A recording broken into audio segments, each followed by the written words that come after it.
The NBA Finals are officially set. The Dallas Mavericks punched their ticket last night, smoking, and I mean absolutely rolling up and smoking the Minnesota Timberwolves last night. We're about to get into it. We're about to talk about everything finals, everything Western Conference Finals related to Luka Doncic MVP. Y'all know we got to talk about that. But before we do that, I got to mention, I got to shout out our Hall of Fame tier. We got a new Hall of Famer in the house. Yesterday we only had one, but we woke up and we had two Hall of Famers. I got to shout out King J because he was the previous only Hall of Famer. But now I got to shout out Kendall Daniels as well because they're a Hall of Famer too. But I also do want to mention that, you know, it's almost like it's the Christmas season in basketball. Is Rudy Gobert Hall of Fame? Let's cut the crap. First ballot. First ballot too. But hold on, Ticket, because Kendall Daniels became a Hall of Famer. So I just got to let Kendall and Jay know that we're doing Hall of Fame Fridays now, which means you get to come up here for 15 minutes and let us know everything that's on your mind, whether that's you siding with Chill, whether that's you siding with Swiper, whether you got smoke for Ticket, or whether you want to come up here and glaze Marz. You never know what you might want to do. Put me backstage again, then. You got 15 minutes to do it. You got 15 minutes to do it. So all the Hall of Famers, reach out to me, hit me up, and we're going to get you on stage on Friday. No, I know. I had a real question. Let's talk about it. You put me back. I had a real question. So is Rudy Gobert a Hall of Famer, Ron? Is he a Hall of Famer or is he a Hall of Shamer? Because what we saw last night was complete trash. That was absolute garbage last night, bro. That was absolute garbage, bro. And that's what I was telling you about. What we saw last night, bro, that was absolute as a professional basketball player that get paid to play basketball. And not just Rudy, the whole damn team. That was disgusting, bro. As professional basketball players, you wasted all them people's time. You wasted all them people's money. Them people wasted money to come out there and watch you put up that crap. That was disgusting, bro. Like the get down by 30 at the half run. By 30. At home, by the way, Ticket. At home, Chitchat. You waste all them people time. Chitchat. People paying $10,000 for courtside seats. And let me say this: R.I.P. to the brother of Aaron Gordon, man. That's a travesty. What happened to that brother, man? Condolences go to his family, man. You know what I'm saying? That was just sad to hear that last night. But yeah, that's terrible news for real. Drew Gordon, he was a good dude. He was a good dude. I played ball against Drew Gordon for a lot. Crazy, Me and Drew had some real battles back in the day. He graduated from Archbishop Midi down in San Jose. Oh, you know him, Marz? I ain't know him. Like we wasn't friends. You know what I'm saying? Okay. But we played each other at least 8 to 10 times. So you came across him. Okay, I got you. Yeah, we played Drew all the time. We was always in the same AAU circle. Was he better than Rudy Gobert? I bet you he was better than Rudy Gobert. So I mean, because I know. Nah, he was a hell of a player though, for real. Like he was nice. He started at UCLA. But now what you saying is crazy though. I'm not. No. You go ahead with that. I'm not in the. You literally, Bob. They literally wasted people. But I want to say this to you. You talking about $10,000 courtside seats ticket? No. I'm saying it to you. They literally had. So did you? What about? Well, that ain't the same thing. No, I'm saying, but hold on, Bob. They literally had people. They literally had people fooled thinking that this was going to be a series. They literally had people thinking they was going to come last night and at least force it back to Dallas, bro. Bro, for all them people to pay that money to even waste their time to go out and watch that, bro. Man, I'm telling you right now, bro. Y'all, if I'm a swiper, I'm going super in because how you came against Denver, that team wasn't even existent against the Dallas Mavericks. That was a damn disgrace, bro. And last night, again, as a professional, bro, you just didn't even come to do your job, man. Like they said, you was just happy you ain't get swept, man. That is sad, bro. Ticket. So you discussed it right now? Bro, you don't get beat. I thought they was going to lose the game by a narrow margin. I didn't think they was going to get beat like that, bro. That was, bro, 30 points at the half at home, bro, in a game where you're favored to win by 4, and most people thought you was going to at least push it to a game 6. Bro, that's and Ant-Man, I don't want to hear no more Michael Jordan and his name put together ever again. Ever.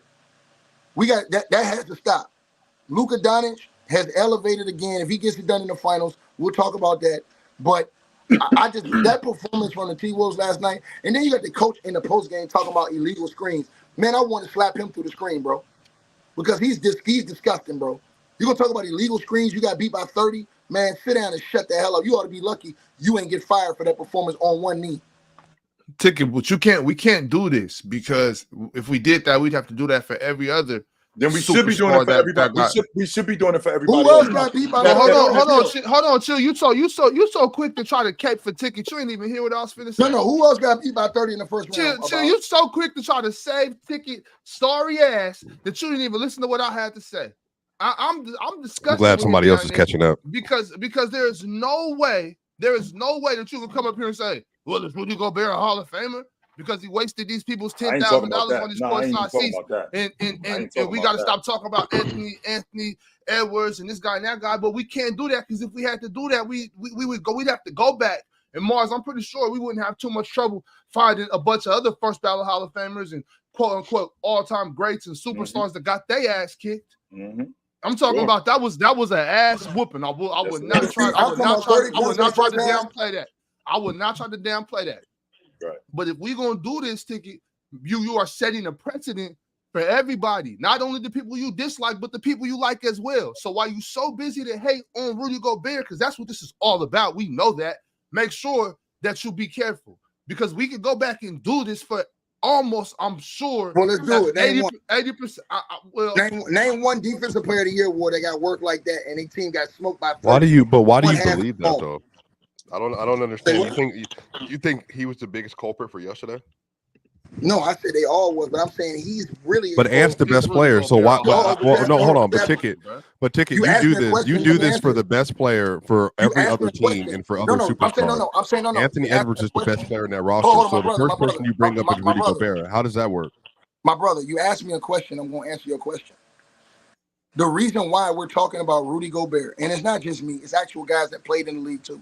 Right, guys that actually been out there. Hold on. I bet them dudes that they got cooked like this before. Hold on one second. None of them are better than Rudy Gobert, more than likely. Hold on one second. Hold on one second. I seen. Hold on one second, Bob. Hold on one second. I gotta hold on. So that's like, hold on one second, Bob. I seen Rajon Rondo get cooked. But Bob, hold as on much one as second. I love Rajon, I done seen Kenyon Martin get cooked. Let me answer the question. Let me answer. Hold on, let me answer. Hold on, let me answer. I done seen them all get cooked.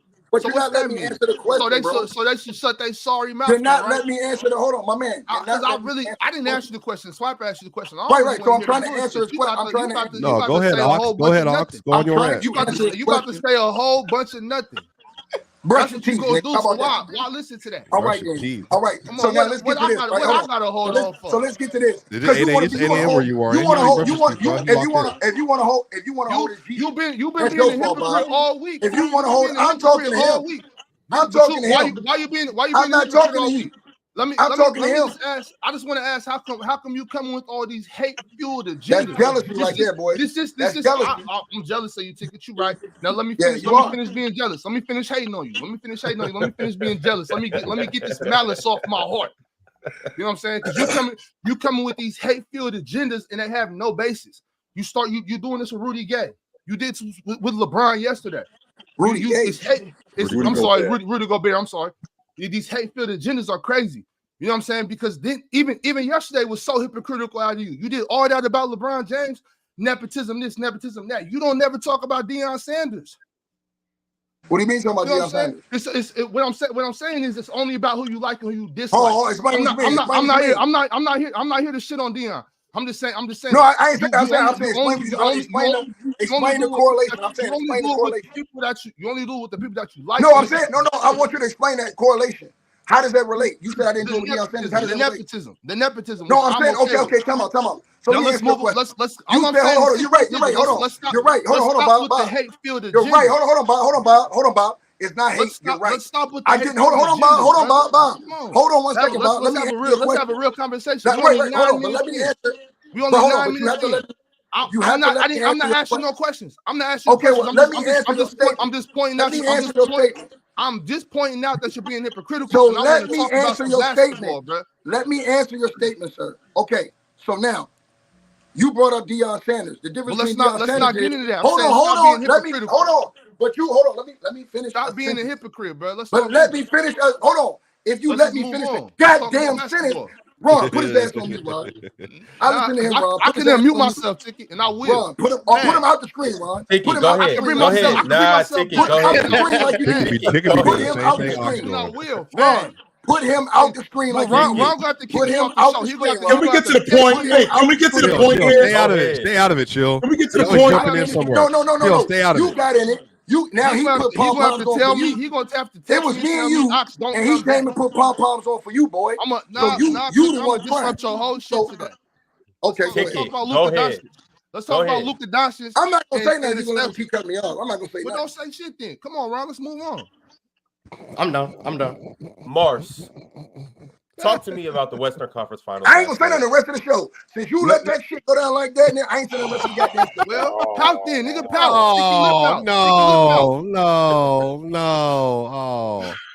Oh man, this is disgusting. Somebody did to me what I did to them. That's disgusting. Marz, can you talk to me about the rest of the show? Is nuts. History was not made. Unfortunately, history was not made. I was watching the game, hoping for history. Luka had 7 points in 2 minutes. I knew history was over right I was about to ask you, Marz, when did you realize that this was going the other way? He had 7 points in 2 minutes. He made like 16 logo threes. I was like, yeah, okay, GG's. It's just history will have to wait till next year or the next series. I don't know. It wasn't meant to be history. And I'm gonna be honest, I was so dejected. I wasn't even paying attention to how it was happening. I was just watching Luka kill them. I don't know what the Mavs were running. I don't know what the Timberwolves were running. I don't know what adjustments they had made from game 4 to game 5. Because I was just depressed. I knew history wasn't happening. So I can't give you any breakdown of why anything happened in the game. I'm gonna probably have to watch it like after open gym today and see what really happens.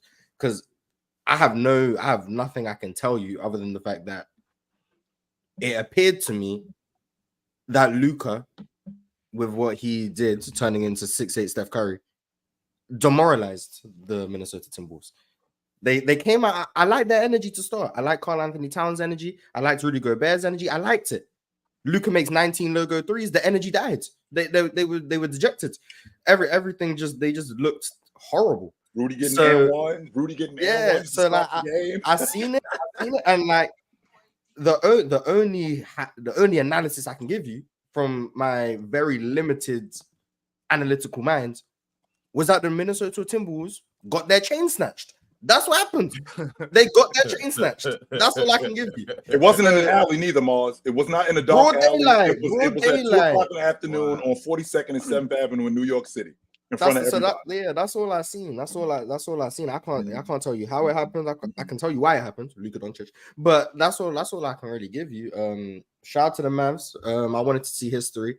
It wasn't anything against the Mavs. It was more so just hoping to see history. But I'm going to run some victory laps. I told you when they made these trades that this team was going to be very good. They're very good. They're a very, very good team. Now, what does that mean? What does that mean for the finals? I don't know. But yeah, shout out to the Mavs, handling business. It's a shame we got to wait 6 days for game 1 of the finals. But hopefully that gives everyone time to be 100%. That gives Derek Lively more time off, Luka more time off, Porzingis more time off. So hopefully we get a fully healthy NBA finals or as close to it as possible. And game 1's going to be a chess match because these teams have 5 days to prepare for each other. So I'm really looking forward to that. But in the time in between, it's going to be kind of boring. But yeah, that's all I can really give you. Boring? For the here on the panel? No, or just in life? No, my 1 a.m.s where I'm usually watching the NBA. Got you. The WNBA, is that what you're saying, Marz? He was about to say that. I might have to start watching it. Yeah, I might have to. In the downtime, I might have to. I knew we was gonna get Marz eventually. No, in the downtime, I might have to. So Marz, you gonna like it? Like just throw it on. Yeah, I don't doubt I like it. It's basketball. I'm sure I like basketball. Text, watch it out the side of your eye, and it's gonna grow on you. You're gonna find a couple players. You're gonna be like, you know what? She's a dog. You know what? She got a bag. You know what? I kind of like this team. And then it'll start going from there. I mean, yeah, I do like basketball, so I'm sure I like it. So yeah, maybe this downtime will be good. I'll find a new league to watch. So yeah, that's the positive. Dub NBA. Mm-hmm. There you go. I wonder if the others from the Mavericks can keep this up against the Celtics. Like, I know Luka and Kyrie they're gonna be okay. Like, it's not no big deal. But I wonder if the other guys on the Mavericks can keep it up. Like, when PJ gets hot, and Derrick Jones Jr. especially. Can they keep that up? Like when you say keep that up, so make Derrick Jones Jr. make shots, make PJ Washington make shots.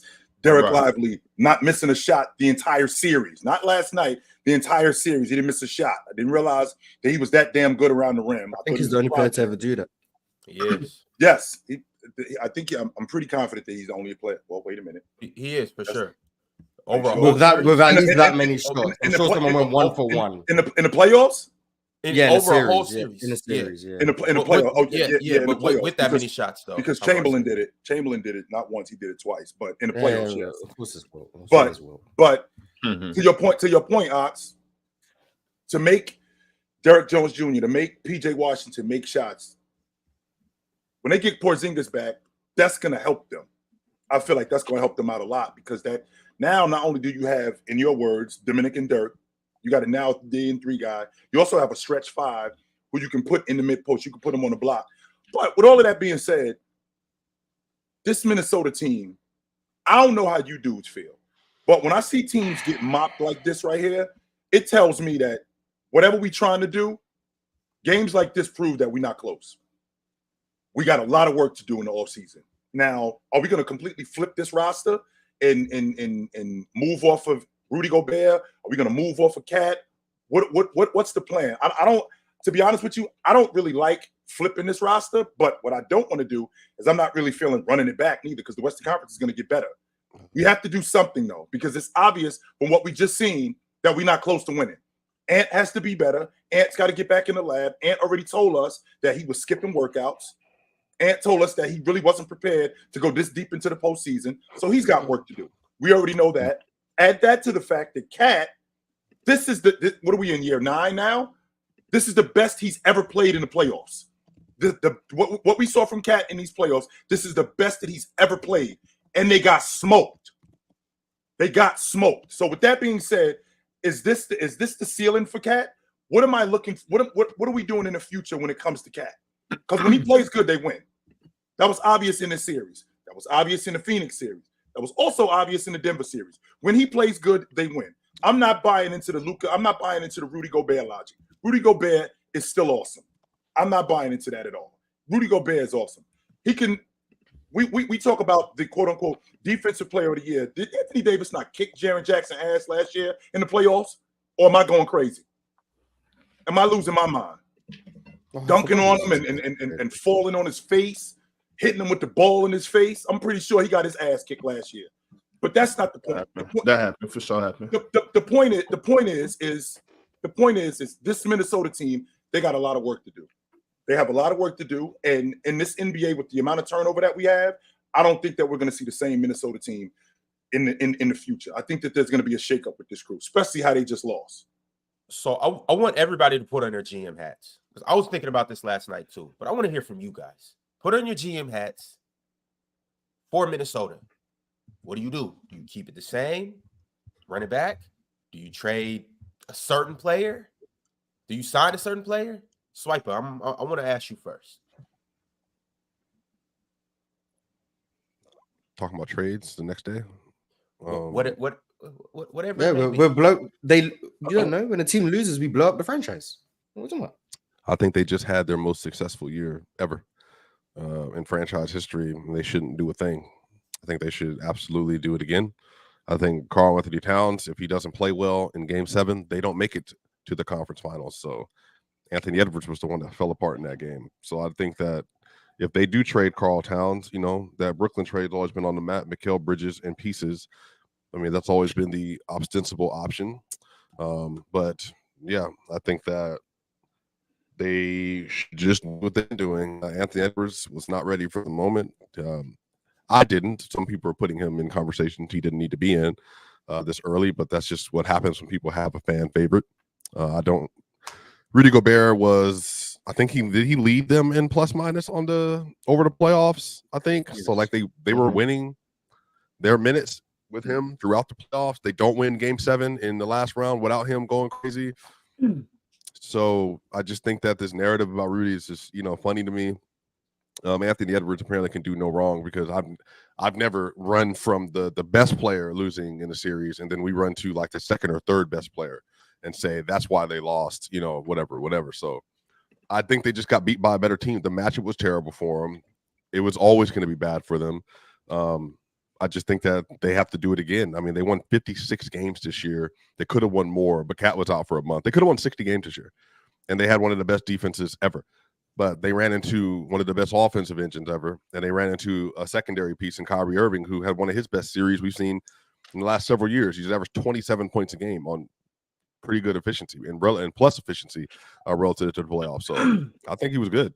I think he was really good. So, yeah, I mean, I don't think they should do anything. I think they have the bench pieces. They need another ball handler off the bench that's more comparable than, I say Monte Morris or Jordan McLaughlin, but I think some of this is Ant has to develop. Like, if your best player can't make passes, like skip passes, connected passes, turning the ball over, late game situations, because he can't pass, because he's getting pressured, then that's the problem. So, yeah, All right. And I'm running a poll right now. I'm asking you guys, who's to blame for this Wolves loss? Ant, that's 29%. Chris Finch's knee has 18%. Who would have thought? Rudy Gobert only has 15%. He's the lowest. And Karl Anthony Towns is coming in with a whopping 37%. So y'all think Karl Anthony Towns is to blame? So there was no option of Mavericks. just What about Dallas. Luka Doncic? Yeah, there was no option of just Dallas. Well, I don't want to keep demoralizing the Wolves. So we chose Chris Finch's knee. No, we ain't doing that, Marz. No, we're not doing that. No, we're not doing that. No. But Marz, Swiper said he wants to keep it the same. Run it back. What is it that you would do? The core, I mean, like Jaden McDaniels and Cat, Rudy, I think those guys, they'd be safe for me, unless like something impossible to pass up came around. But I wouldn't be shopping anyone. It'd have to be offered upon me for me to consider it. I agree with everything. Well, I think the presumption, which I think is the valid presumption, of Anthony Edwards' just improvement will be like a new player next year. I think Anthony Edwards naturally getting better, working on his game. He spoke about he wasn't prepared, or he didn't know what it took physically to be able to go on an extended postseason run, which isn't entirely surprising. I mean, you'd hope that someone's preparing to be playing into June, but what's the saying? You don't know what you don't know. I don't think Anthony Edwards knew the physical toll it would take. Maybe the people who he's working with, he's training, probably should have told him, but I don't know who's in his circles. So that just that natural development alongside knowing what it takes now, he's going to come back a better player, in my opinion. I looked at some numbers with the big three and Cat and Rudy on the court in the playoffs. The Wolves had a net rating of plus 11, which means they were beating teams by 11 points every 100 possessions. That's elite. With Rudy Gobert and Anthony Edwards on the court, but without Cat, they were beating teams by 15 points per 100 possessions in the playoffs. But when you have Ant and Cat without Rudy, they were losing by 17. I'm not saying that's the be-all end-all of anything, but that's interesting. Just interesting. So I think when you have a defensive team as good as the Wolves, you probably want your best defensive player to stay on the roster when your whole team's identity is built on defense. So I think you've got to keep those guys. Yeah, I think just a thought. So I think you probably keep those three together, and then you got to go shopping in the East for the marginal pieces, the rotation players. We just seen it. The Washington Wizards have valuable pieces for good teams. Daniel Gafford is a valuable piece. The Hornets have valuable pieces for good teams. PJ Washington is shown to be a valuable piece. Even Derrick Jones Jr. came from the depths of Chicago. Like, these bad teams, they might not win games in the regular season, but they have players who can contribute on very good teams. Like the Wizards right now, they have Denny Avdia, would be a great player for a lot of teams. Tyus Jones would be a good point guard for a lot of teams. You look at the Charlotte Hornets right now. Guys like Nick Richards could be an okay piece. I mean, there's Grant Williams still there. Maybe you want shooting and you go for Seth Curry.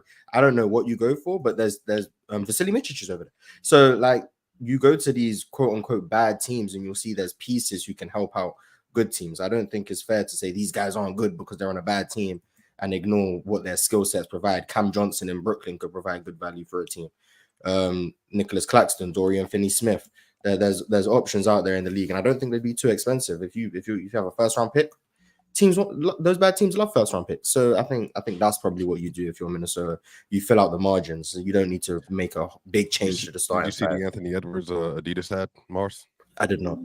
They had receipts from all the tweets and stuff about them, and the top of the tweet said, "This is only the beginning."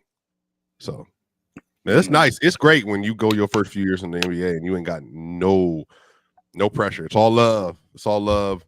It's all understanding for the first couple. That's what LeBron got that for a little bit, you know. Oh yeah, the tides will turn on him soon enough. If they don't win by the time he's 25, and their success is never replicated. Well, Yeah, if things go down from here, he doesn't make the conference finals again by the time he's 25. Lucky run. Tatum made the finals at what? The age 24 season, 23 season. 22. So 2022. Yeah. He just turned 26 this year. 24. No, he just turned 26 this year. So that was age 23 season. Okay. He turned 24. The people will never let him forget that. The people have turned. He led the NBA in turnovers in the playoffs. Didn't you hear? Yeah, he had the all-time record for turnovers over a postseason. But I mean, the people turn. Well, now the people have turned on him 2 years later because they haven't won. Then not only that, and like you just mentioned, Marz, that the same thing happened last year with Jayson Tatum. I think 2 years ago. I think he led the playoffs in turnovers. I just said that. I thought you meant Anthony Edwards. Nah, man, you be listening to me. That's why I'm calling you after this because me and you ain't been on the same vibe this week. Yeah, we do need to talk. Yes, we do. Me and you, we do need to talk. That's key. Yes, we do. We need to get. Did that man really? By the way, is this dude really gonna stay silent the whole rest of the episode? This is Ox already. Ox started it. This is that's great. I mean, he gets a day of pay and doesn't have to do anything. That's crazy. You don't even know if he's behind the camera right now. I ain't doing nothing to nobody. All right, Ticket, you got it. It's Ticket versus World. You got it. If you the GM of the Bulls, don't give me the ball now. Don't give me the ball now. Oh, so he's just cry, baby. We need a bucket. That man almost 50 years old crying. You told me when I almost 50 years old and crying. Ticket, they say the final ball got boxed up. Get off 50 years old. Chill. He's about 3 years younger than you. Chill. Get off your knees. I know you really want to be me. The jealousy. Here we go. With this want to be. If I wanted to be you, I would pout and complain the entire episode. I want to. Stop cutting me off. Why you treat me like this? Only I can behave like this. Only I can be a petulant child, Ox. Don't do this to me. You know who I am? I'm the final boss. I'm the final boss. Bro, in this conversation, my bro, you J. Cole. You J. Cole. Go ahead and bow out. Go ahead and bow out, J. Cole. Go ahead and bow out, J. Cole. Go live on your channel right now. I bet you 10 people won't show up. Who's Kendrick and Drake? That's all I need to know, and then we can move on. Tell them go live right now on this channel. What did I say? Hey, Ron, the jealousy's real. The jealousy's real. And then Bob want to hold this dude's G-string. Jealousy's real. Jealousy's real. I need you. All right, it worked. I got him back talking, y'all. Go ahead, Ron. Ron, I give you permission to give him permission to talk. Go ahead.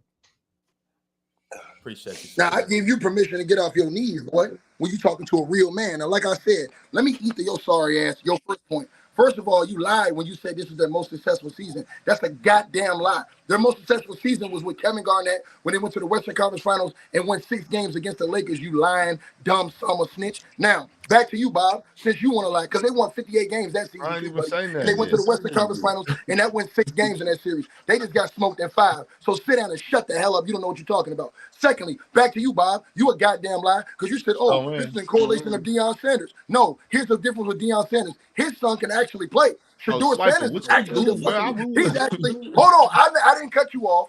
His son is actually the goods. LeBron James' son is a walking ish thing. Those are facts. So let's keep it 100. I know, like I said, I know sophomores in high school that's better than him right now. Now let's get back to this game. First of all, I said from the beginning that it starts with Cat, it starts with Ant-Man and those guys. But my whole point has been, which has been the point of multiple guys that have played in the National Basketball Association. When has a 4-time Defensive Player of the Year not ever been able to get a stop when you needed it? Okay, I got you. I'm gonna. So wait, Ticket first.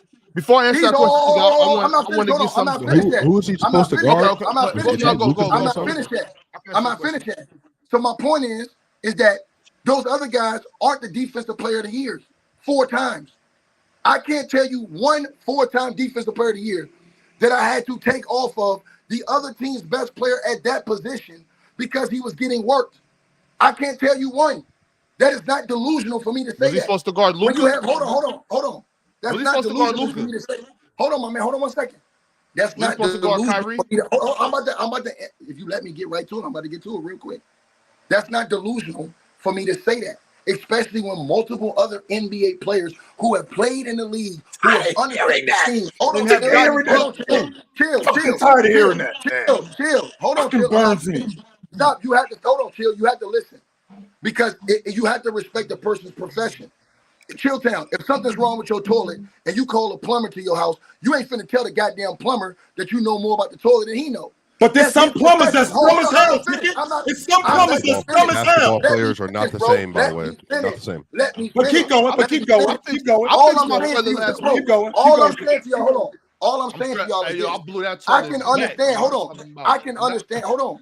I can understand if you're saying one person said it and you think they're a hater. We're talking. Hold on. We're talking about multiple.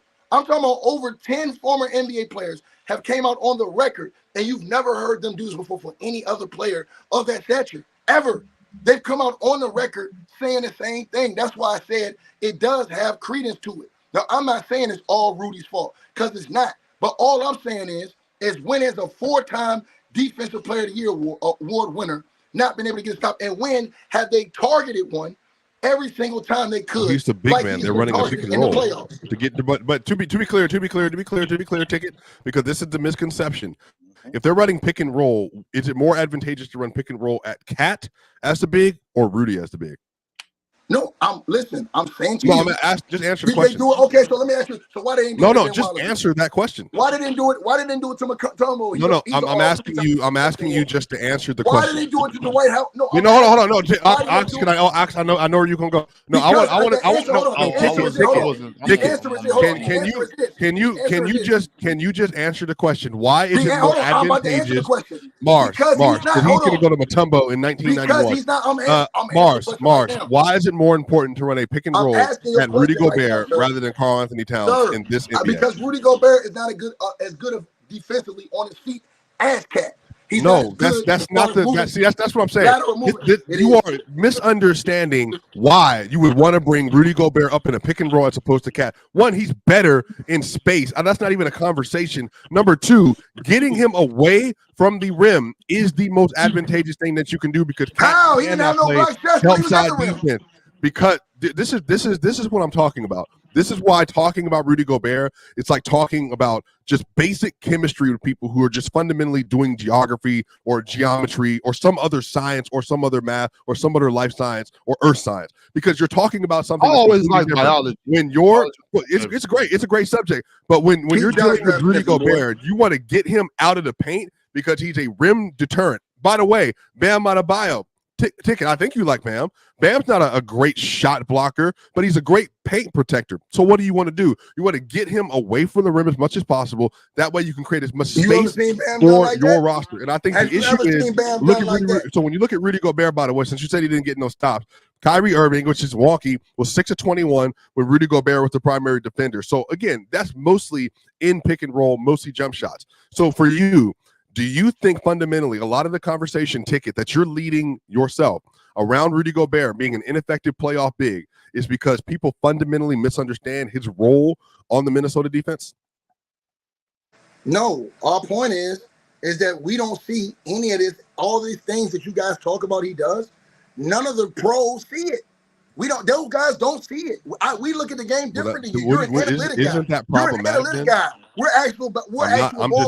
I'm literally just talking about basic. This is the scheme. No, I haven't brought up a number. This is the scheme.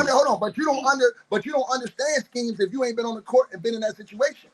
I don't understand schemes. So you're telling me. You're telling me if I see an elevator screen, I don't know what's happening on the court. If I see a curl screen, I can't say because I haven't run it myself. Listen what I'm saying. It's easy for you to talk about it, but when you're actually out there in those situations and understand different intricacies, everything changes. That's like this. I can take a book. That doesn't make any sense. I can take a lot of coaches haven't played NBA basketball. I can take a book and study the triangle, and as soon as I get my ass on the court, Michael Malone did not play NBA basketball. Did that make him a worse coach? Right now, you're not listening to what I'm saying, bro. Eric Spoelstra did not play NBA basketball. Did that make him a worse coach? Hey, but Eric Spoelstra was a cold hooper, though. Yeah, he was cool. He didn't play in the league. He might not have made it to the league, but he was a cold hooper. He didn't play in the league? Hold on. I never said Byron Scott wasn't a great coach. He was really good. He was a much better NBA player. Byron Scott was a great coach. Hold on. That's a lie. Byron Scott was the great coach. That's a lie. He from out here. What you about to say? Hold on. I don't want you to lose your thoughts. Hold up, What you about to say right quick? I don't want you to lose your thought. Marz, I don't know if you've seen it, but do you remember when Hank Gathers passed out? Hank Gathers with the Loyola Marymount. That was when he dunked the ball. That was Eric Spoelstra back on the 2-on-1 that he dunked on. Yeah, Eric Spoelstra played at the University of Florida. He's point guard. Keep going. So he didn't. To your point, Chill. He didn't play in the NBA. He didn't play in the NBA. So he was never Rajon Rondo, Gilbert Arenas, and the rest of them. Hold on, those guys have really been in this. As far as Eric Spoelstra's been in this damn near his whole life. So I'm talking about as far as the NBA, the system, understanding how these things work. He has been there at those practices, in these situations, in the trenches. Same thing with a lot of those coaches. Mike Malone, his father, Brendan Malone, a coach. He comes from that tree and that pedigree. But he didn't play in the league. Who have been in it. You're not I've been in it all my life. Bro, my man, I'm saying to you, hold on. This is what I'm saying to you. You didn't play in the league. You ain't been around the league. You don't know nobody around the league. Me? You talking to me? Yes. So again, name one person. I'm a credentialed NBA reporter. What are you talking about? Name one NBA player you can get right now to vouch for something that you're saying. Name one. Vouch for what I'm saying? I think that's fundamentally the difference. I'm able to do this without having to ask other people to vouch for me. I think that's the difference. I can just talk about what's happening on the court, and then therefore, but the thing is, Ticket, with all those connections and everything else, you still wrong. That's the issue. Is you got all this smoke and all this assistance. You got a horde of people around you, and you can't tell me. You just told me that Karl Anthony Towns is better in space defending a pick and roll than Rudy Gobert, which again. Because which fundamentally says you misunderstand what Rudy Gobert does on the court. It's that simple. With all the hordes of NBA players you got behind you, I don't know. There's nothing to say to that. Really, you cooked yourself. And all the NBA kids laugh at you and look at you like you a nobody, which you aren't. That's fine with me, my brother. I'm still here, same place as you. That's the thing. That's the funny thing. No. They try to make you. Yo, let's keep it hoop, y'all. Let's talk basketball. We had a good ass game last night. We got a good finals coming. Like. Y'all both popping. Y'all both the shit, all right? It's the reason why y'all both on the panel. Y'all both the big draws. I'm responding to one person. I haven't said nothing. It's a privilege to be here. Without y'all on here, it'll probably only be like 1,000 people in here. Y'all both want to be me up here. And he's out here trying to come out here. And I'm just telling you guys what it is. It's want to be me came out here. Point blank period, Ron. Want to be me. I asked a basic question about pick and roll, then you brought up some nonsense. I don't know what to tell you about. Trying to get a come up of having controversy with anything I say. I've seen it before. I've been through it before. I've conquered it before. And guess what? I didn't have to come up like that. I came up just doing me. I ain't had to come out there and try. Wasn't you shaking cheeks the other day on PC? I don't know what to tell you, bro. Like we in a different place. We do different things for content. I don't understand that, but I didn't do that for content. I didn't do that for content. All right, Ron. You're right, Ron. Swipe, I done seen some things. Swipe. Exactly. Right. Swiper the one always kissing that damn dog. Now let's question that. Kissing my dog. I got cats too. You want to talk to them? Yeah. Y'all crazy. All right, y'all. I got these super chats, so let's go ahead and dive into these. Marz, how you feeling today? Are you happy about what happened in the conference finals? Both sides. I'm not. Are you upset. happy that this is the conclusion that we're to? Yeah, I'm looking forward to a great series. I'm fine with this. Ideally, it was OKC versus whoever the worst team in the East was, but we'll take this. Like, it was meant to be OKC and Philly for real, but that kind of died out quick. So then it was meant to be like OKC versus like the Cavs or something. But Ron, I was just expecting something. I was expecting something more last night. I was so disappointed in that game. I was sitting there, and it was like in the middle of the second quarter. I'm thinking to myself, I'm a professional, and I'm supposed to be here, and I'm supposed to be engaged. But like, can we go home? Can we leave right now? Because the energy level, not just the energy level, not just the schemes, but they were tired. Let's just talk basketball. All right, let's just talk from. We ain't talking about schemes. We ain't talking about analytics. We talking about my 5 against your 5. Them dudes look like, yo, y'all could have stayed home. Y'all ain't have to come out here for so this. You think they the Phoenix Suns from 21 when Luka did it to them? Yes, man. These dudes look like you dudes didn't even have to show up here tonight. You dudes were not prepared to play. You dudes look like you didn't want to play. You dudes look like you were just here. Don't tell me. Can I ask you a question? Can I ask you a question? You just did. About what you're saying? All right, you just said what you just said right there is exactly what your cousin just said last night on TNT, Shaq.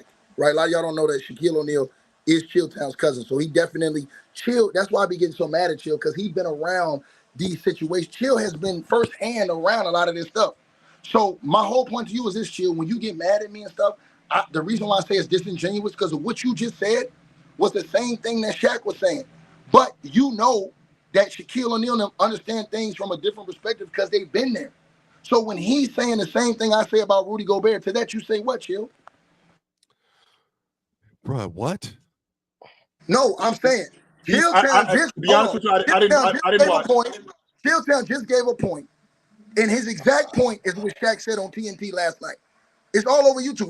What Chill just said is exactly what the NBA player just said. But then Chill just told me he's right. But you just, but I'm saying, hold on, but listen. But then you just told me when I said the same thing about Rudy Gobert, and those guys say the same thing. Y'all call them haters. But here's the difference, though, Shaq. Here's the difference, though, Ticket. And me and Shaq, we disagree. We don't agree on everything. No, we don't. But I think the way you talk about Rudy, right? The way you talk about Rudy is completely different than he actually is. You talk about this dude like he's a bum, like he is straight garbage, like he has no effect on the game whatsoever, like he does nothing when he's out there, and that's just not true. All the way around. A guy like Kendrick Perkins, who I'm listening to talk about Rudy Gobert, where he's going to give up his vote, first and foremost, why did you even have a vote? Why did you even have a vote to vote for Defensive Player of the Year? Why do you have a vote to vote for MVP? And so what? But Kendrick Perkins, but hold on, but Kendrick Perkins, Dickett, would you not argue or agree that in terms of basketball has some of the worst positions on basketball in the last 3 years? Listen, I'm not going to argue with you on that.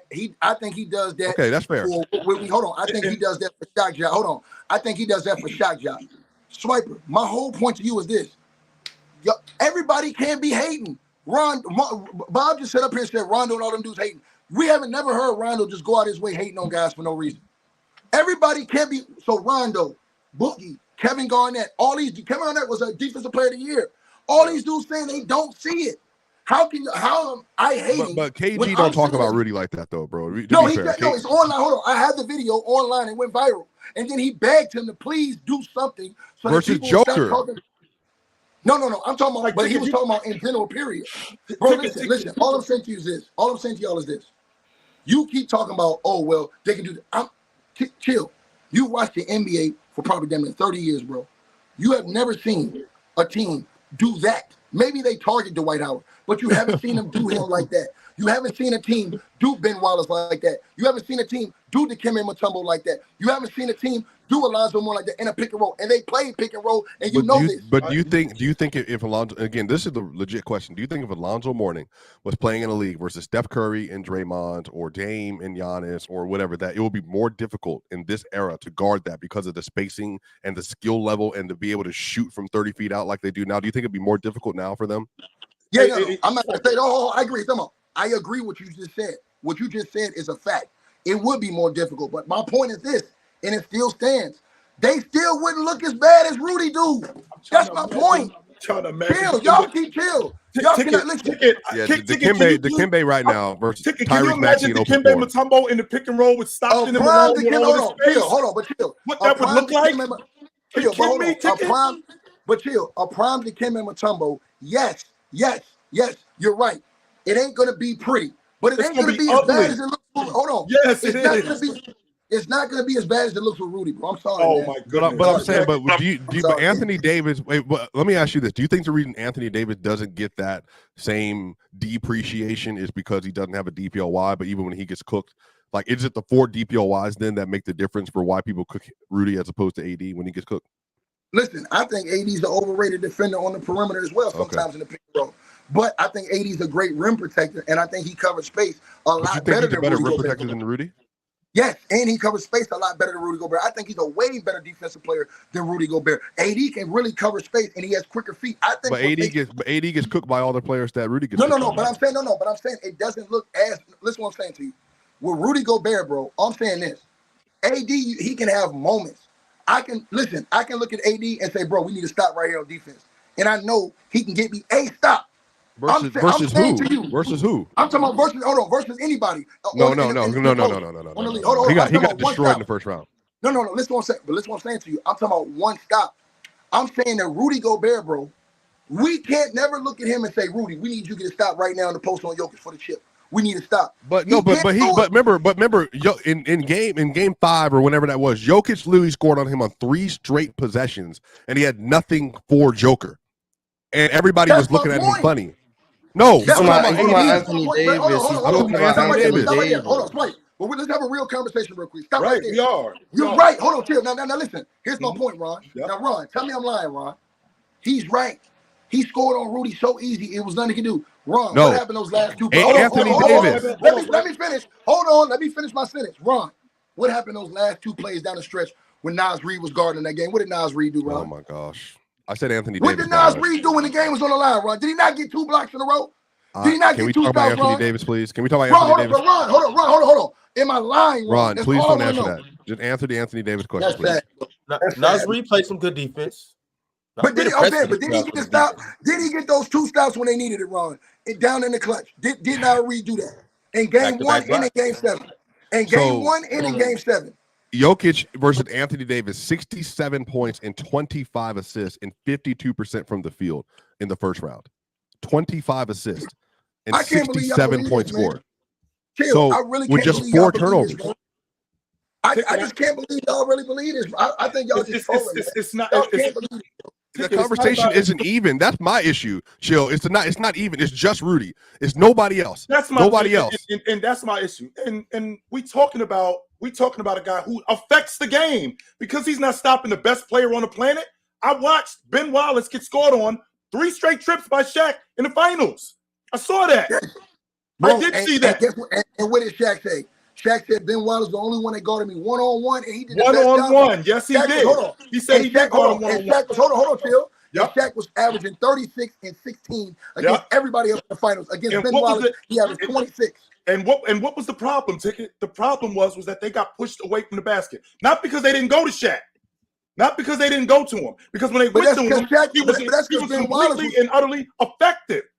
That was because Ben Wallace was pushing him away. No, that's not the problem. The problem was when he was on the block, he was getting whatever he wanted, even though Ben Wallace was doing everything that he could. The point is that it wasn't solely because Rudy Gobert wasn't doing what he could. He was rim protected. He wasn't rim protected. Ron, I got one last question for you, Ron. Ron, I got one last question for you. In your heart, do you really believe Rudy Gobert is an all-time great defender? All-time great? Yes. A great amongst the greats? A great amongst the greats? Hey, Ticket, levels to being great. It's Hall of Famers we don't talk about. It's people in the top 75 that we have never mentioned their name on this show. Y'all really believe this? Y'all when you talking about great bigs, because again, you going off the eye test, and I want to do that. Let's talk basketball. Well, he said it doesn't look the same. That's exactly because that's what he's going off of. He's going off the eye test. So if you're talking about great bigs, right? So Tim Duncan, Ben Wallace, Dwight Howard, right? Chamberlain, Jabbar, right? David Robinson, Mutombo. Let's see, who did I leave out in terms of big guys? Bill Russell. I'm sorry, Bill. I can't leave out Bill. Mark Eaton. Go to Mark Eaton. All the Mark great who? So Olajuwon. I'm sorry, I can't believe I left Olajuwon out. We're talking about the great defensive big man. Mark Ewing. Eaton. Go ahead. Right, Patrick Ewing. Okay, so where does he fall of those guys in the pantheons of big guys? Where does he fall amongst those guys? He under all them dudes, bro. Every last one of them. Rudy Gobert is not over none of them dudes I just named, bro. Mm-hmm. Listen. Y'all think I'll be trolling? I'm not trolling. No, Ticket. I'm being. I want you to be honest with me. Of those dudes, Bill Russell, Chamberlain, Jabbar, Ben Wallace, Tim Duncan, Dwight Howard, David Robinson, Mutombo, all those big men. Bill Russell. All those big men, dudes knew in the post, I was gonna have to work to get a bucket against them. Nobody feels that way against Rudy. Who do you think is afraid to say, you know what? I really got to go work to get buckets against Rudy. Bob can go out right now on one knee. He got to have surgery and punish Rudy Gobert. Are you saying elite players or anybody? I don't fight that part of it. But what I'm saying is, because Giannis be getting cooked too, but he's never brought up. You making it sound like Rudy is fooled. He is. He thinks he's getting cooked too. If Ticket doesn't see it, we're not gonna make him see it. Like he doesn't see it. No, like, we're having the same debate a million times. Like he doesn't see it. So let me say this, Marz. So y'all know how much I get on Draymond. He's 100 times better defender than Rudy Gobert. You actually all you're doing is saying defenders who you think are better than Rudy. Like we can all just agree to disagree. Clearly, you view Rudy in a different way to how we do, and the NBA players view it differently to how we do. No one's changing anyone's mind here. I just think Marz. I think it's criminal, and I'm gonna be honest with you. I think that the coach lost this series when he kept playing Rudy Gobert. I agree with a lot of the pros were saying. He should have switched the lineup and started with a guy like Naz Reid in this series to give you more energy, more pop off the pick and roll. Naz Reid, those guys are more athletic. They're able to get up on there. I'm not saying Chilltown, they're going to be able to stop guys because it's going to be hard to stop guys. But these guys are more athletic, can move their feet better, can recover better. They're not a liability on offense to where now Rudy Gobert is also you're bringing up offense. You're bringing up offense, though. You're bringing up offense. No, Ben Wallace was not a good offensive player. I'm talking about defense, but I'm saying he's also a liability on offense because he clogs up the court. What did Ben Wallace do? What would Ben Wallace do right now in this generation? Honestly, no, I'm saying, but you would be able. Hold on, but you would be able to play him because of the way he brings so much on the defensive end. Because but that's not. But I'm saying, but Ticket.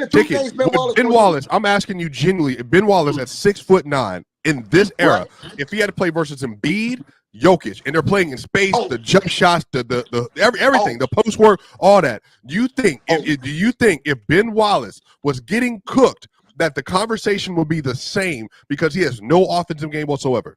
No, he would. Hold on. First of all, he wouldn't be getting cooked. And here's the thing. I'm not gonna lie to you, bro. Hold on. Let me answer your question. His defensive presence and what he brought to the table, he'll be averaging 15 or more rebounds a game, which Rudy didn't. Did Rudy even average 10 rebounds a game in the series? In the series? In the series? This series, how many rebounds did Rudy Gobert average? I don't think he averaged 10 rebounds. How many block shots did he average this series? 1. Blocks. So what did Rudy average in rebounds and block shots? I think he only had 4. Rudy averaged 7.5 rebounds and 0.8 blocks. Yeah. Paul, and how many blocks?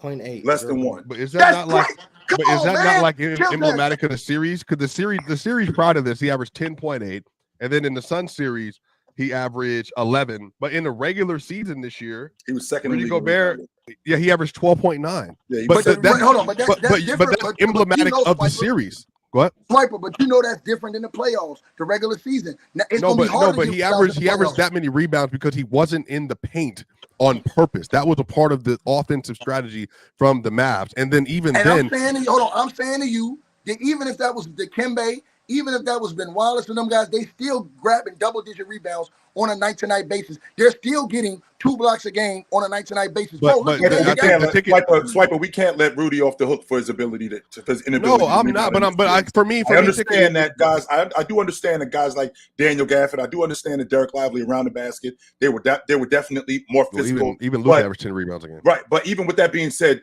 we cannot let Rudy off the hook for his inability to rebound and how many did Gafford outplayed him? Gafford outplayed him. Fellas, we got to move on though. I got to get into these super chats. I got to tell everybody that's in here. Appreciate you for being here. Hit that like button. That's your admission fee. Also too, shout out our new members. Shout out our Hall of Famers. King J, I got to give you another shout out. Also, I got to give a shout out to our latest Hall of Famer, Kendall Daniels. It's Hall of Fame Fridays, which means if you guys reach out to us, you get a chance to get up here for 15 minutes, jump in the conversation, debate whoever you want to debate, give us your all-time top 10, whatever it is that they may be. So I look forward to seeing you two here very soon. Also, scan that QR code that's right down there under Bob. Go to playerschoicemerch.com, see some of the good things that we have. I got a few super chats, so let me go ahead and dive into these. Yep. The first one is from Flick. Flick said, glad to see we are back to normal and done with the Ant top 5 talks. If Kyrie gets a finals MVP or plays to that level, does the convo around him? He ain't getting. Hold on, we're not done with the. Hold on, we're not done with the. Hold on, time out. we're not done with the Ant top 5 talks. What do you He's mean we're still not one of the done? best players. Oh, hold on. Let me say this right now. Just same as Jokic, he's still one of the best players in the world. Well, what the top 5 We ain't talks? arguing that. We ain't arguing that. Hold Conversation on. top 5. They still in the final four. Hold on. So I'm gonna say this, Swiper.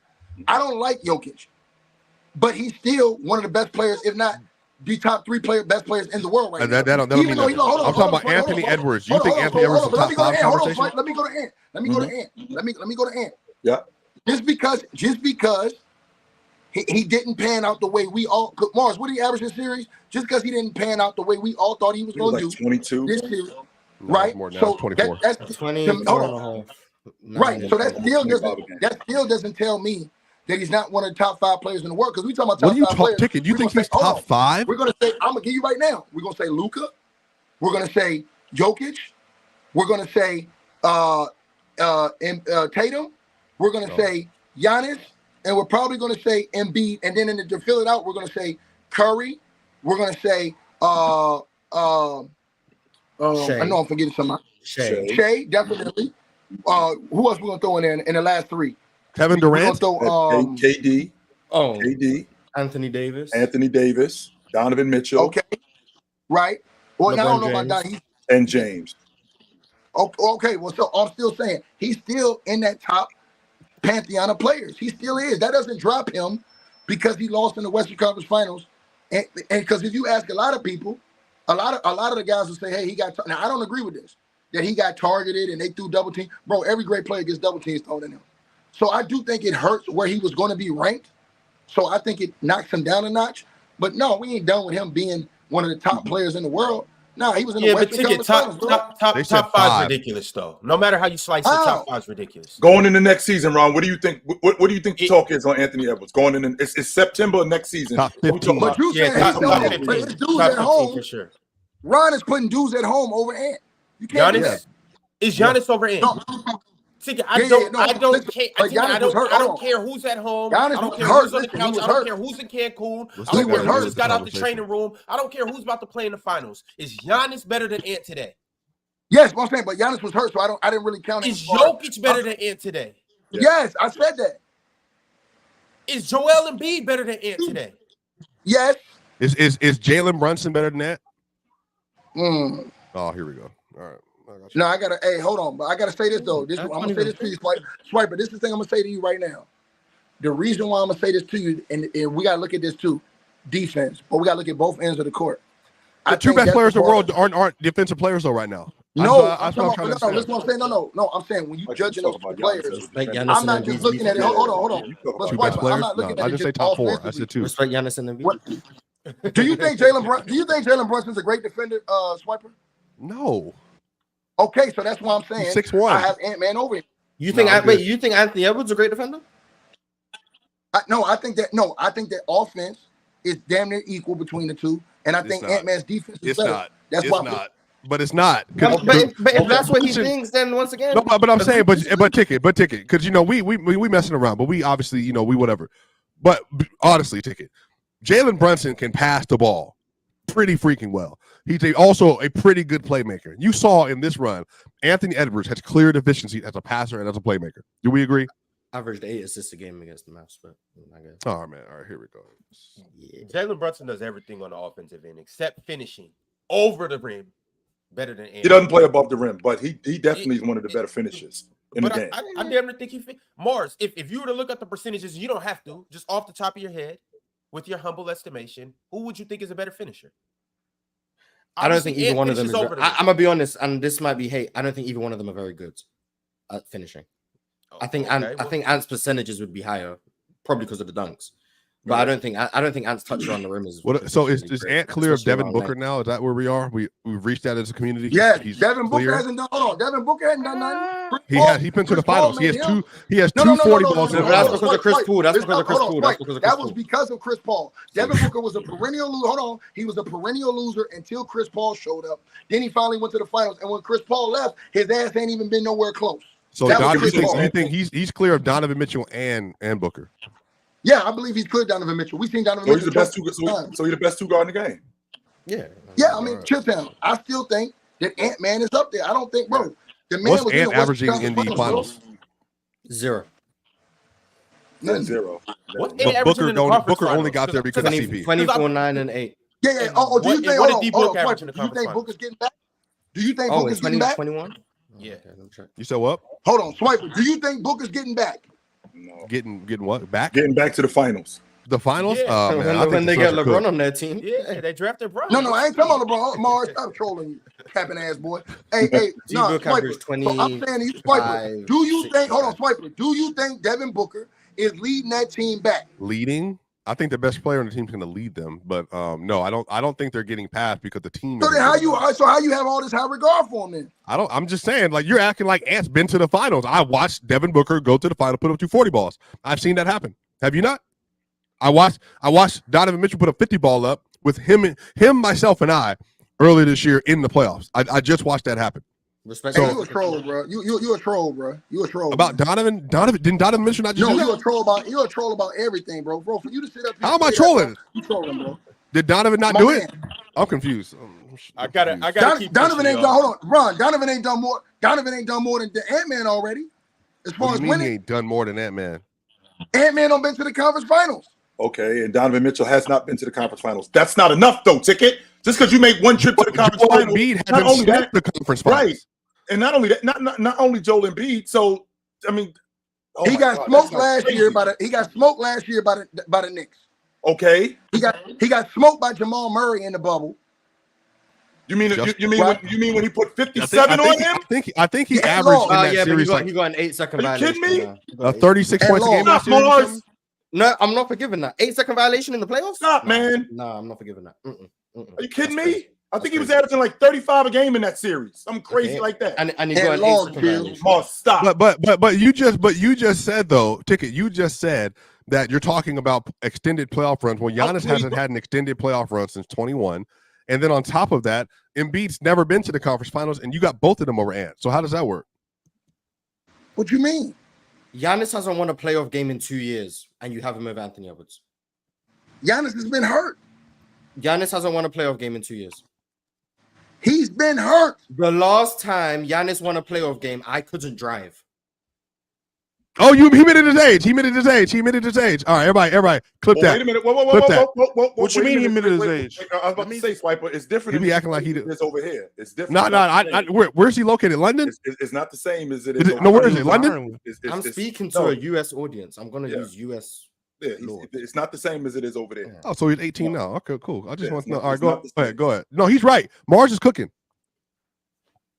So it's Mar's birthday week, and Marz, I got a special for you. No. Ticket, can you answer the question, Ticket? For the 4th time this year, by the way. We're not letting you off the hook. What are you talking about? Answer the question.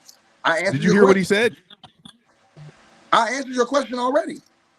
No, he said something. The two players you have above him don't have any conference finals. One doesn't have a playoff win, and the other one hadn't been to conference finals ever. So if you're basing it off deep playoff runs, then how do you still have those two players above Anthony Edwards? I'm saying that's a part of the pie. That's just a piece of the puzzle. Everything goes into one. So if you got a pie and you got 12 pieces, everything counts. Your performance in the regular season, your accolades, your performance in the postseason, all that stuff counts. All I'm saying is that, okay, I do think Joel Embiid is a better basketball player right now than Ant, but I don't think that Devin Booker is.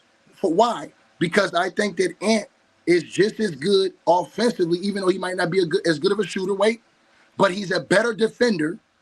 And then when you talk about the other guy you was talking about, Donovan Mitchell, you understand what I'm saying? I'm saying with Spidey Mitchell, he hasn't even shown the ability, and he's had teams to do what Ant-Man just did. What year? What do you mean? He had it in Utah. What year did he have a team that's good? They had Rudy goddamn Gobert, you trolling. Wait. Ticket. So they had a bum. Right. No, that's the bum he praised. That's the goddamn bum you disrespect. No. That's who he praised. Is Rudy good or not? Is Rudy good or not? He praised Rudy Gobert. Hold on.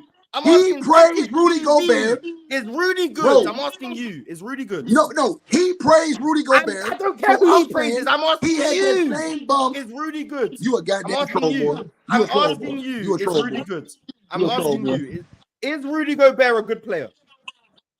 You a troll, boy. I'm asking. You can't say Swiper praises him, so Donovan Mitchell should have made it. When you think he's trash, and that was Donovan Mitchell's second best player. He had him. Hold on, Ron. You think Donovan Mitchell's second best player was not trash? Only Ron. And now you're saying he should have made conference finals. So Ron. Not only did he have him, who else did he have on that team, Ron, at the point guard? Oh, did he not have the guard that he has right now with the T-Wolves? Yeah. Did he not have him too? Yes. Yeah. Did he have Mike Conley too? Yep. Did they not have Joe Ingles when he was playing his best basketball? Yep. Did they not have him? You want me to keep? Huh? You want me to You're keep allergic to answering questions. You want to ask all the questions and never answer one.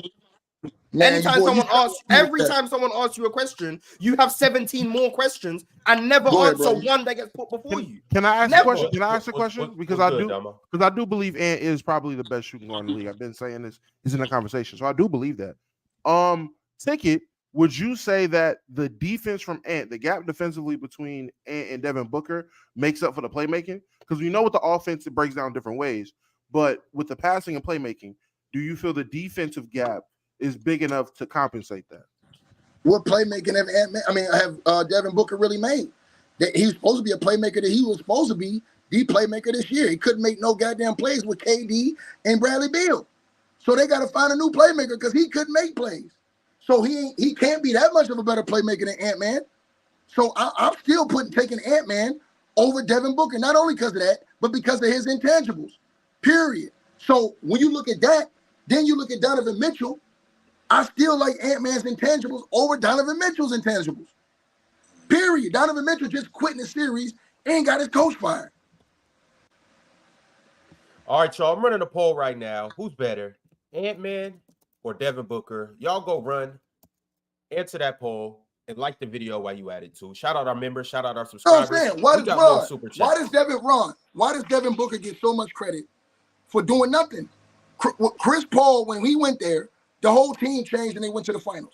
As soon as Chris Paul left, but listen, as soon as, because I'm about to tell you, hold on, Ron, check this out, Ron. Check this out. Ron, right now, you're not famous. If you got with Kim Kardashian tomorrow, everybody know who the hell you are. Period. If you left her, nobody would care about you again. So my point to you is, hold on. My 5 seconds of fame gonna turn into 5 hours of fame. Listen what I'm saying. I'm saying Devin Booker was a beneficiary of having Chris Paul on his team. These are all facts I'm giving you.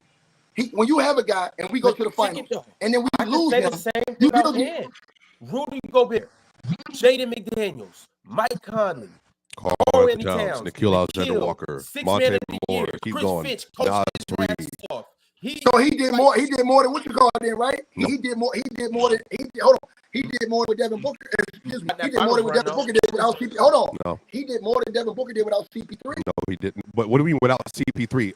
So this is what I'm talking about. How conversations are shifting.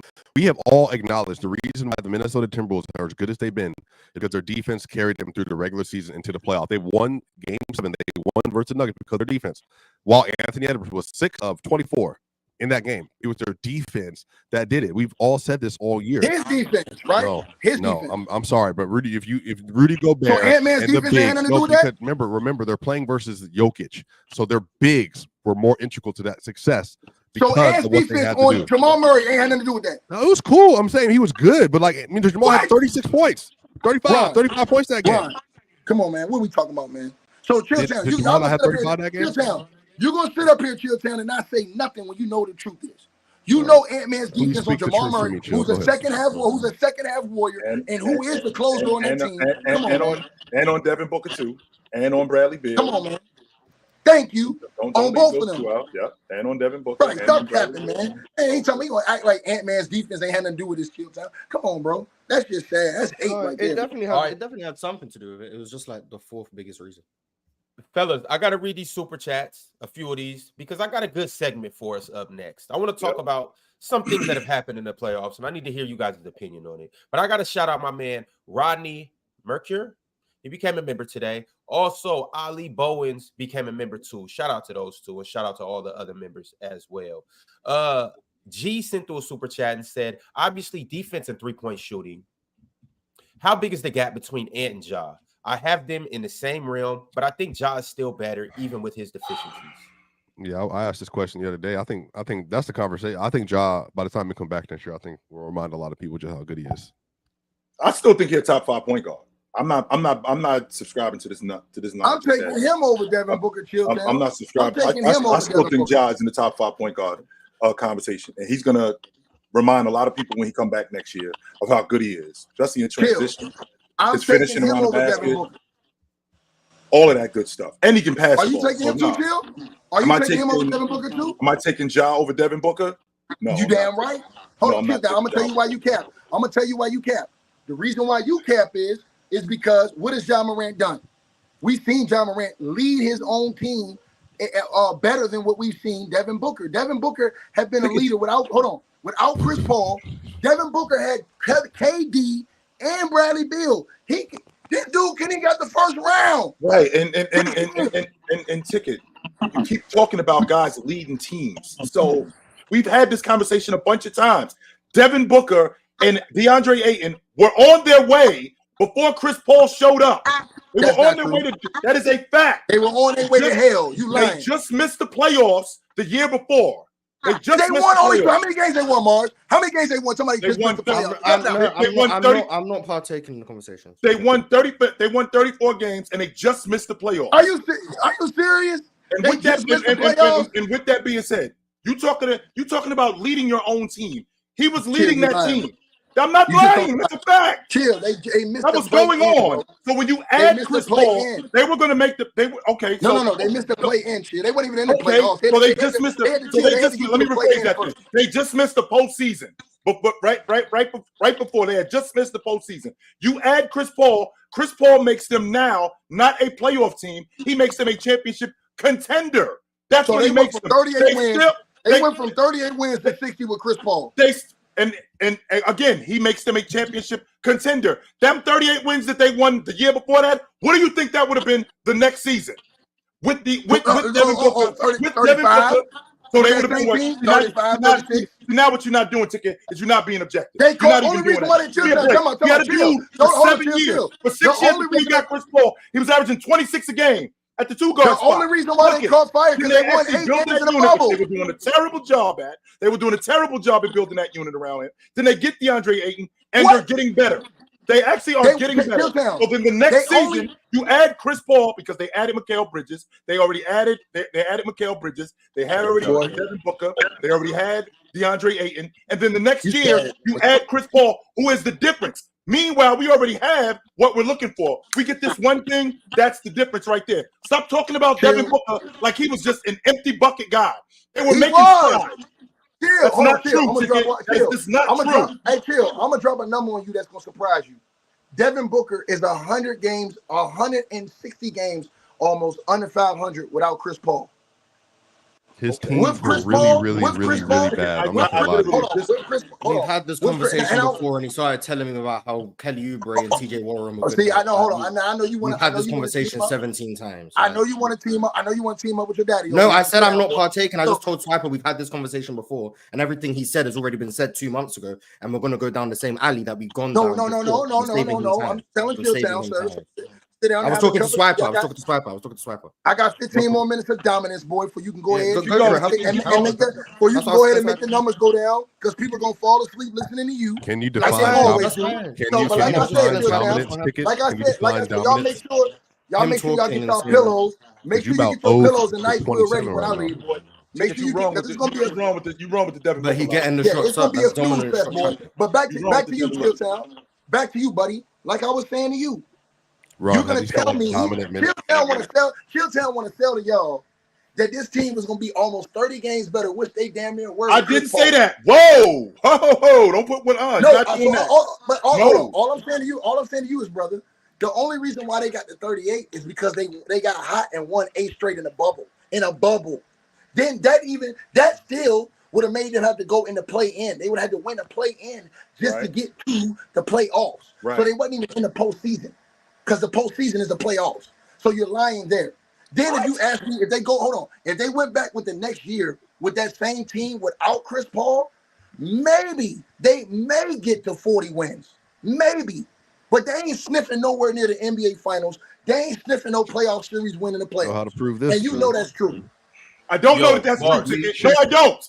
Marz. No, I do not know that that's true. Because essentially what you're saying, and I'm sick of this, Ron, essentially what you're saying is that the same crew that comes back next year, they're not going to be any better. Devin Booker's going to be the same. DeAndre Ayton's going to be the same. Mikal Bridges is going to be the same. They're not going to improve on any level. And in fact, they're going to go backwards off the strength that Devin Booker is a bad player.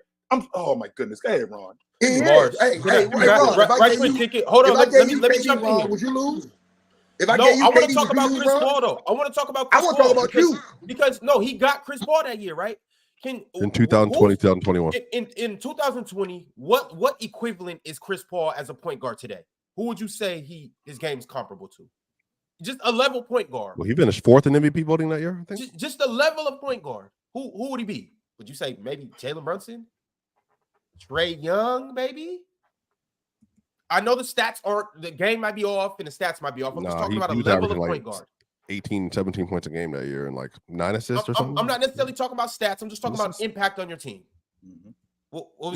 He's a top 7 point guard. I mean, he finished 4th in MVP voting that year, I believe, if I remember correctly. So he had an MVP. Yeah, but Kendrick Perkins has a vote. So, all right. So you probably put him on a level of. You probably put him on a level of a guy like De'Aaron Fox. Let's say De'Aaron Fox. No, he better than Drew Holiday. You put him better than Drew Holiday. At the least, let's just say De'Aaron Fox. De'Aaron Fox is potentially a top 7-8 point guard. If you were to take any team that's a budding, rising team and put De'Aaron Fox on that team, they automatically get 15 to 20 more. That's not true. Because automatically get 15 to 20 now let me eat your sorry ass real quick. That's not true because here's what CP3 brought to that team that De'Aaron Fox probably didn't have at that time. The intangibles, the leadership, the know-how, all these different things that Chris Paul's had from experience in the league for all those years, he brought to that team. So his experience and things that he brought to Devin Booker and them, his leadership, his ability to settle down, and he runs the offense way better than De'Aaron Fox does. De'Aaron Fox is a good one-on-one skill player, but Chris Paul is a more cerebral point guard. He's a better guy to get your offense going and to actually get you set up. See what I'm saying? The point I'm making is that anytime you add an all-star or all-time great player, of course they're gonna rise the level of the team. Like they didn't know. No, that's a goddamn lie. They just added Bradley Beal and KD, and he lost in the first daggone round. So as hot as they got at the end of the season, Marz, we're gonna take Tyrese Halliburton, we're gonna put him on Houston. What y'all doing next year? Hallie.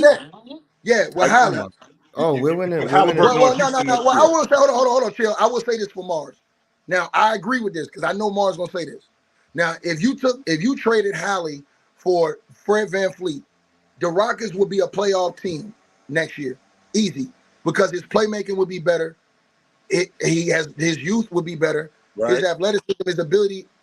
I think he brings a little bit better out of those. Now, when you say playoff team, Ticket, where you going? When you say playoff team, where are we with this team? They're like a 7 seed. You know what I'm saying? So, they're playoff team. Because if we don't have Halliburton on this crew, the crew that they got coming back next year, I think they're a playoff team. So you add Halliburton to that. You add Halliburton to that crew. We're talking about maybe a top 5 seed. I think maybe even higher than that. Maybe even higher than that. Which is the idea with Devin Booker and DeAndre Ayton and Mikal Bridges. Add Chris Paul to that, now we become something totally different from what we already were. So you add Tyrese Halliburton to what they're already doing in Houston, which I already think they're a playoff team. You add that distributor that he is, you add how fast they already play, how he can knock down shots, they might turn out and end up in not only the playoffs, but they might surprise some people. You a liar. Hold on, chill. Now, here's a lie right here, chill. Now, here's a lie. We have to talk about why Devin Booker's a fraud in 2015. Hold on, chill, but here's a lie right here that you just told. What did I tell? Here's what you're not considering. First of all, I said the Rockets will probably be an 8 seed. They bring the same team back next year. But the reason why I say that is because you got to take a few things into expectation. Such as the Memphis Grizzlies are going to be a playoff team next year. They're going to be back. Okay. So they're gonna knock somebody else out. Okay. The Sacramento Kings are probably gonna be in the mix down there with those guys for a 7th or 8th seed. Okay. Then you ain't even looking at the other teams you know that's gonna get in. The Clippers, right? Hold on. The LA Clippers gonna get in. Then you looking at The Lakers are probably going to be in next year. It depends on what the Lakers do. If LeBron leaves, the They're Lakers gonna be in may the fall play out. again. You know they're in the play again.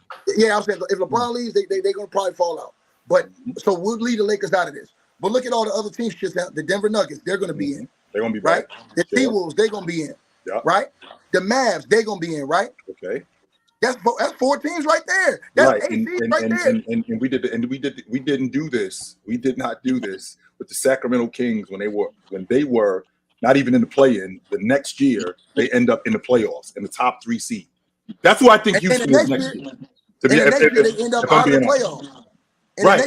But we ain't talking about the next year. What we were talking about, Ron, I want to move on because I want to move on. What we're talking about Devin Booker and the effect that Chris Paul had on that unit that was already on to something. That's the point. They were already on to something before Chris Paul got on that crew. They were already on to something. Disagree. All right, Drink More Water sent through a super chat. He said, Ant saying that they didn't prepare and train to make a deep postseason run was interesting to hear. We do undervalue endurance and maintaining your body. Was this bad for Ant to admit after the game? No, it was just him being young. I think it's actually. Wait, what do you mean prepare for a deep postseason run? He wasn't ready. He didn't. The physical toll it takes to. That's a weak excuse to hold on. That's a weak ass excuse, bro. I don't get why you. I don't think he used it as an excuse. I think he said that he didn't know. Like, how he didn't know? Because I've never been there before. That's how I You're the one arguing this whole 2 hours that we don't know because we ain't been in the NBA, and he's saying something he didn't know because he's never been there before. So at the beginning of the season, hold on. So at the beginning of the season, let me tell you something. Let me tell you something. Let me tell you something, little boy. Pot calling the kettle black. Let me tell you something, little boy. Hold on. Let me tell you something, little boy. I see, chill. Let me tell you something, little boy. First of all, from the beginning of the season, you're not his daddy. You ain't got to protect him. So from the beginning of the season, place as you. He ain't like a little boy. From the beginning of the season, teams and players are supposed to train like they want to win the championship. When you go in a training camp, what are you saying? Yeah, we're gonna lose. No, when you go in a training camp, you're training to win, to go through the NBA season and the postseason. I don't know not one player that mentally, physically, spiritually over the summer doesn't think that, hey, I want to win a championship next season. I don't think the Charlotte Hornets are prepared to go to the NBA Finals. Chill down. Whenever you hold on, chill down. Listen to this. LaMelo Ball. You were a competitor. You cannot lie to me. You cannot lie to me, Chill. I've seen your tapes. I know how you get down. You were a competitor. Whenever you stepped on the court, Chill down, or in your preparation, you always prepared for whatever you felt like was the maximum that you had to do that year. Don't tell me you didn't. Because if you didn't, you really is not a ball player. So Chill, in your off season, did you not prepare for the next season to do whatever you had to do to get to the ultimate goal that season or not? I did. Thank you. The way I trained in high school as opposed to training in D1 football is different. Like I don't know what I don't know. No, it changed. Anthony Edwards said he didn't know that this is what it took. No one. But he was talking all that shit. No one said he wasn't prepared. But he always talking. But there's a difference between knowing what you're preparing for and just preparing. I'm sure Anthony Edwards felt he was prepared coming into the season. And then he realized all the preparation I did, I wasn't ready for this. I wasn't ready to go play into late May. I thought I was, and now I've gone through it, and it felt different. It was different. The intensity was different. Going far in the playoffs was different to playing 82 games in the regular season. It's different. You're the one who just spent an hour arguing about Rudy Gobert saying me and Swiper aren't in the league to know. We don't know what these guys know. Anthony Edwards is telling you that he didn't know because he hasn't been there before, and you're saying he's lying. He is telling you that he hadn't been there, so therefore he didn't know the same thing you spent an hour arguing that we wouldn't know, and you're telling him he's wrong.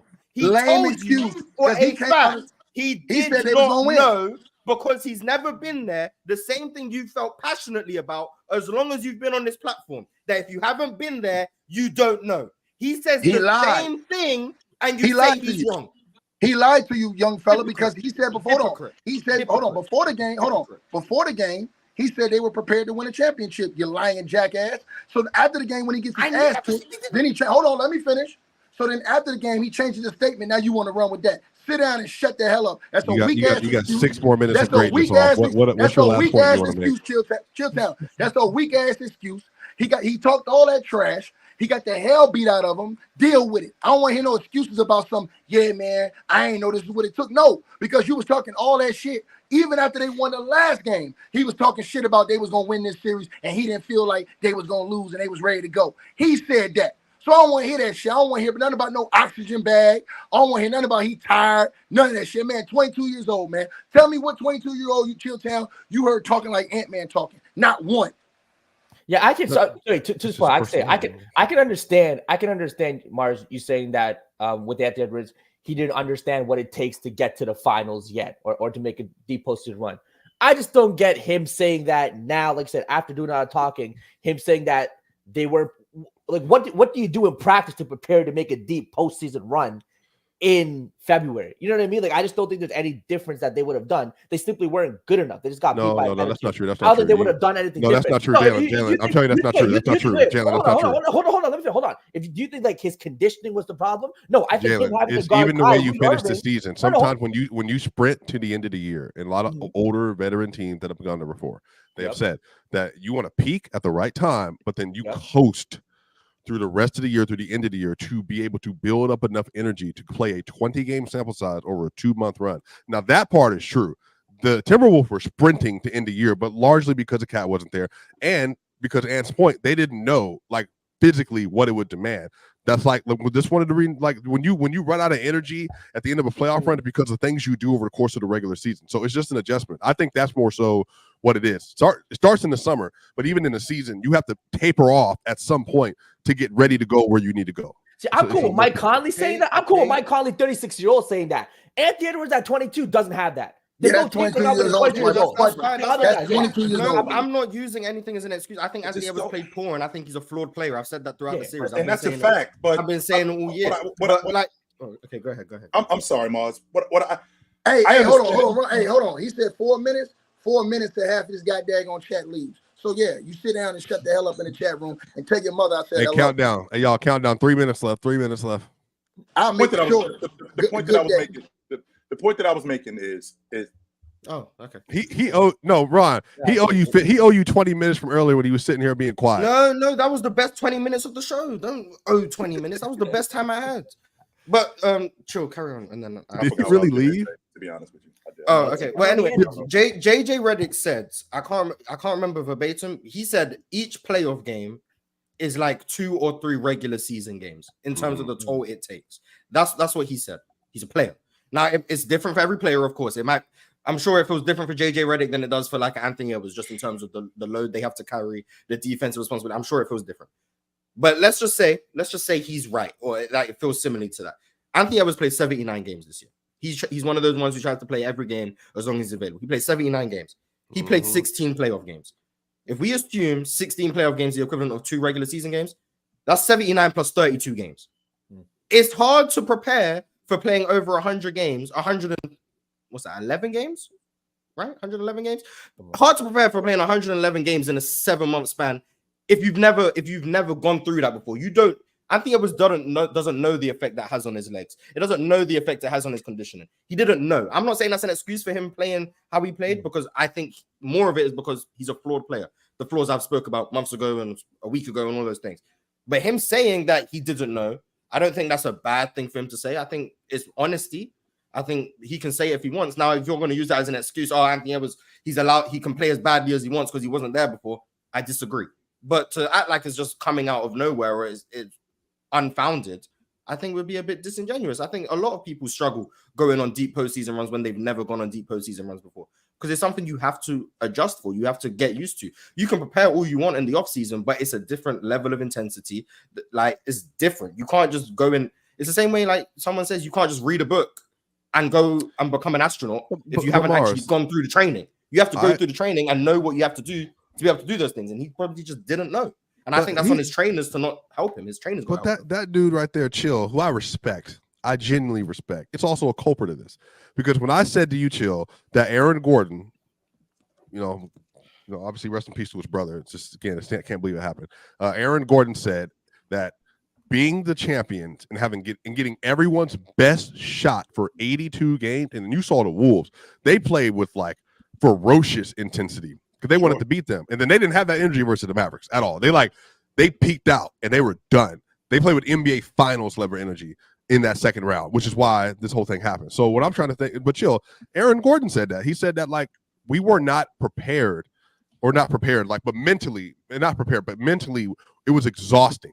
Right. Exhausting and being hunted every day and then trying to do a bounce back after winning in June.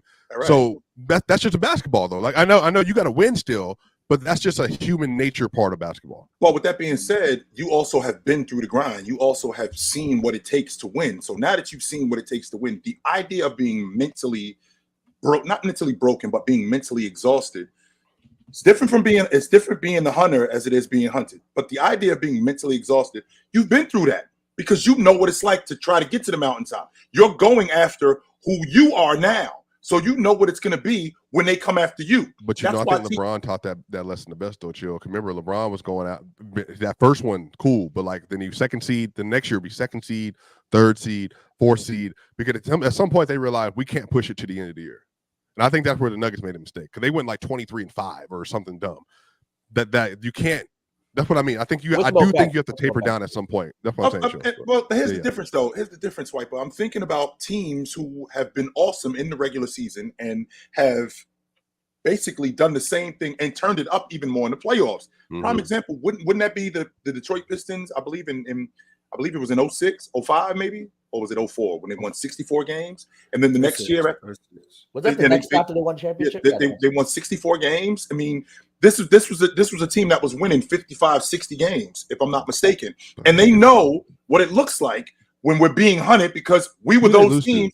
We were those teams after the team with the belt. That's why the mental preparation, once you get there, listen, we're going to be here for a while. And we know what it takes to get here, so we know what it takes to stay here. Are you prepared to stay here? Because you already know what it took to get there. Anthony Edwards, on the other hand, he doesn't even know what it took to get there. That's why he said, I've never been here before, so I wasn't really prepared for that. Next year, it's going to be something different, depending on what the unit looks like. Now, when we see them in the playoffs, I'm not going to hear him say, well, I'm not really sure what this is going to look like because I've never been here before. Yes, you have. All right, y'all. Super chat from DSG Piccolo. He said, Luka tried to do them niggas like he did the Suns. Was hoping Luka and Kyrie each got 40. Also, what the hell was Naz Reid doing when he hit Lively across the neck?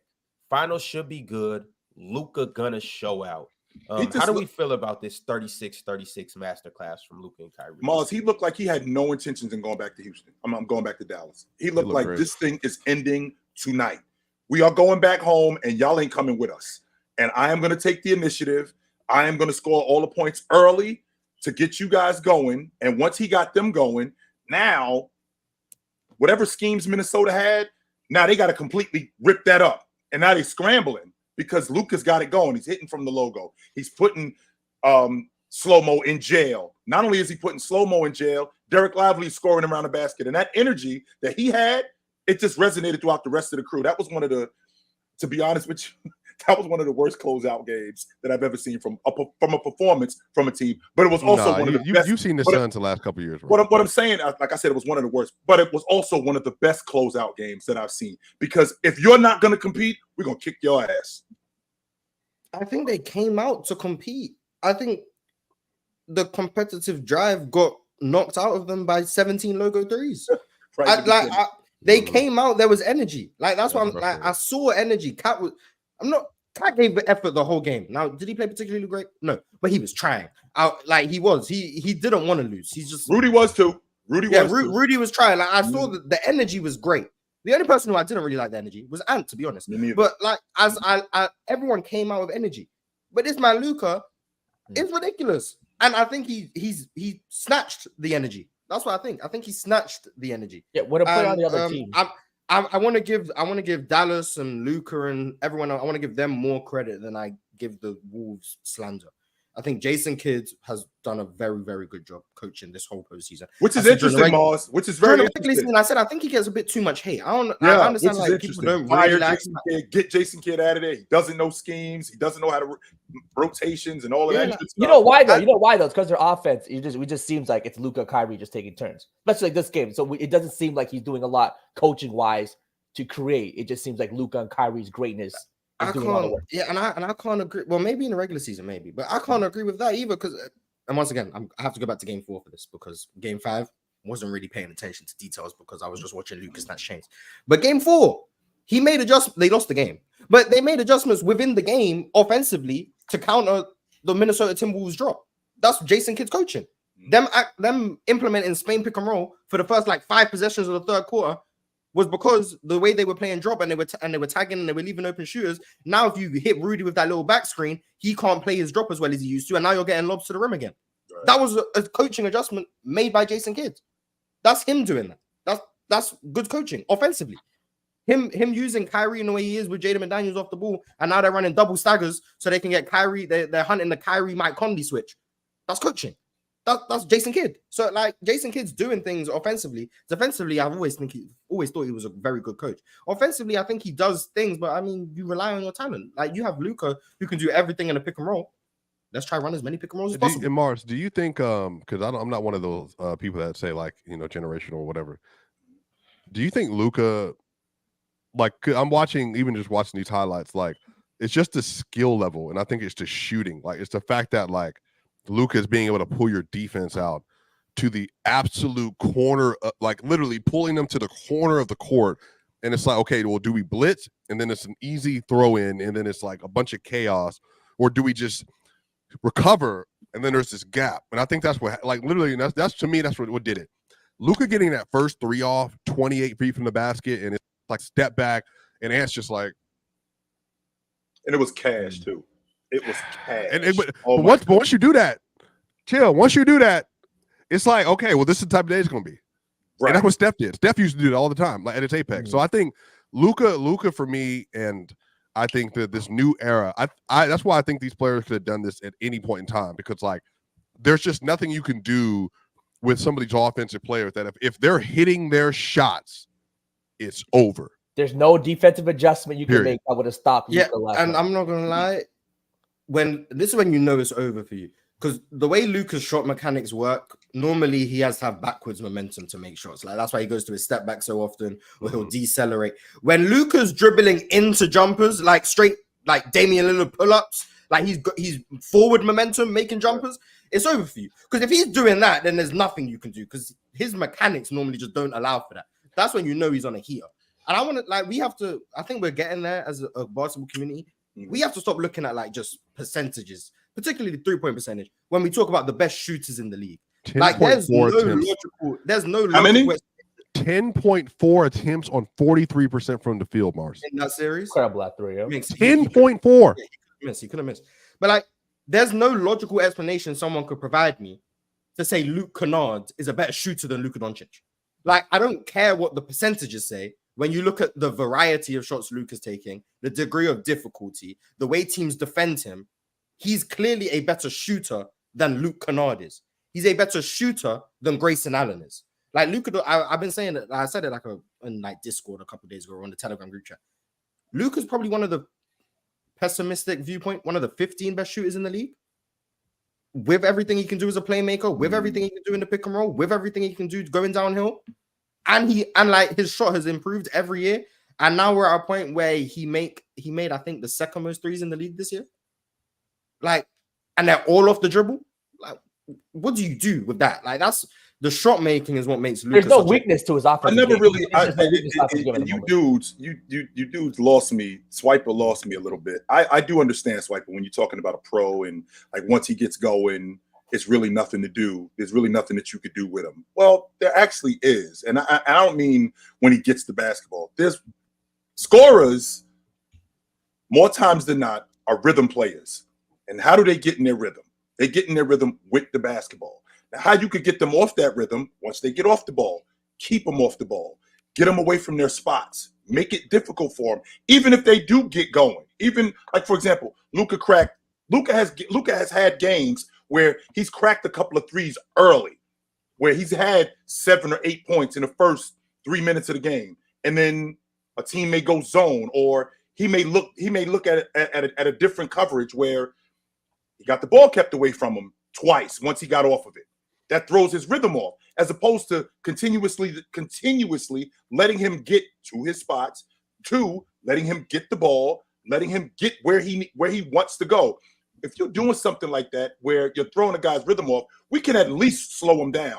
But if I'm letting him hold on to the ball, if I'm letting him get to wherever he wants to, once he has that rhythm going, it's pretty impossible for him to deal with. Chill. You're right, but killers kill.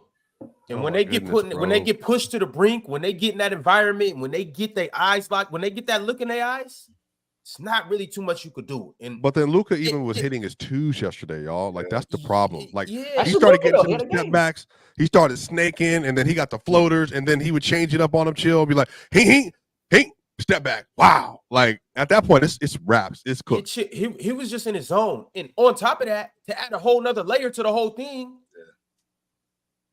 Kyrie was in his zone too. So it was like, bro. Actually, he wasn't. And that was the thing about Kyrie. Kyrie was in the back on the microphone. Oh, yeah. And then he just went into my rhythm. Yeah. Wait for his part to come up. But he's still back there, just waiting for his part to come up. Once his part, Luka just steps aside and goes, you get busy. This game was a great, to me, it looked like I was watching 2016 against the Warriors again when LeBron and Kyrie were going for 40 apiece. It just seemed like that. And the way Luka started, how you guys mentioned, that game was over once he hit that 28-footer three. Like, Marz, you talked about the energy in the building that came. Once the guy on the other team starts hitting those shots, like you said, you're just like, all right, like we're probably just going to lose. And then Luka talking too. He won't not every stop. Shot. Every shot he was talking. You know why? Because Ant was talking a lot too. So he understand. He kept the same energy. What's the joke? Hey, what's the joke? Chill. What's the Cat Williams joke? A Chrysler 300 look like a Phantom until a Phantom show up.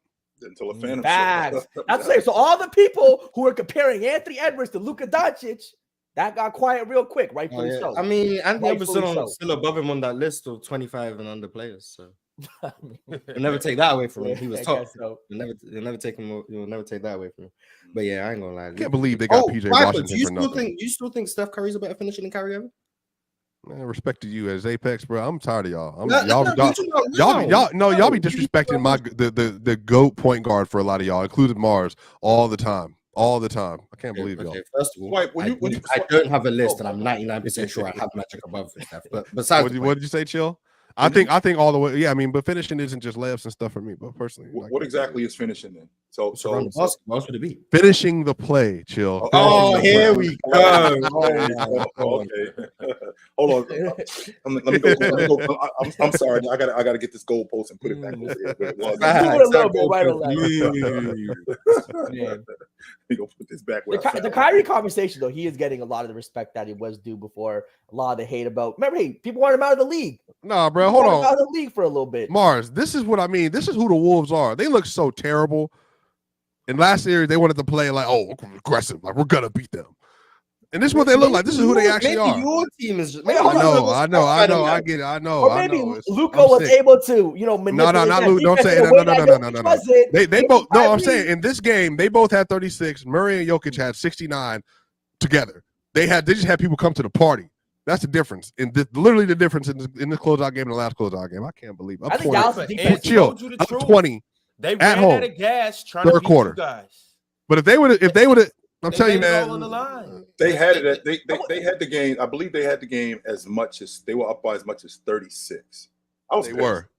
I think they were up. They were up by as much as 36. But in Minnesota, and you guys are numbers guys. I'm a numbers guy too. So this series, you got. I think in this series you got on average. I think you got 60. I think you got 63 on average in this series from Irv, and you got 63 on average from Irv and Luka. The series before that, I think you got 40. I think you got 41, and in the series before that, it was only 41 against OKC. Mm-hmm. Yeah, because Kyrie only averaged like 12, 16 a game. Like he averaged like 16 a game. Yeah. And then the series before that against the Clippers, I think you got 60. If you didn't get 60, I think you got 58 or 60. But then In the Eastern Conference Championship, from Jayson and Jalen, you got 60 from them. In the series before that, you got 58 between the both of those guys. Now, in the East, in the first round, what is this? You can't do nothing about that. When he's taking pull-ups like what that, is chill? What the hell is this? This is in a closeout game. He was able to get a bucket anytime he wanted. Both feet in the logo. He shot from the logo like that was chill. like, what do you do? He pulled up like this is the 3-point line right here. Cause you talking about blitzing? So you want to blitz at half court? Yes. He's gonna find and that's another reason why I'm tired of hearing all these bigs from the Mark Eaton. What is Mark Eaton doing if he has to guard out there? Nothing. Absolutely nothing. So why did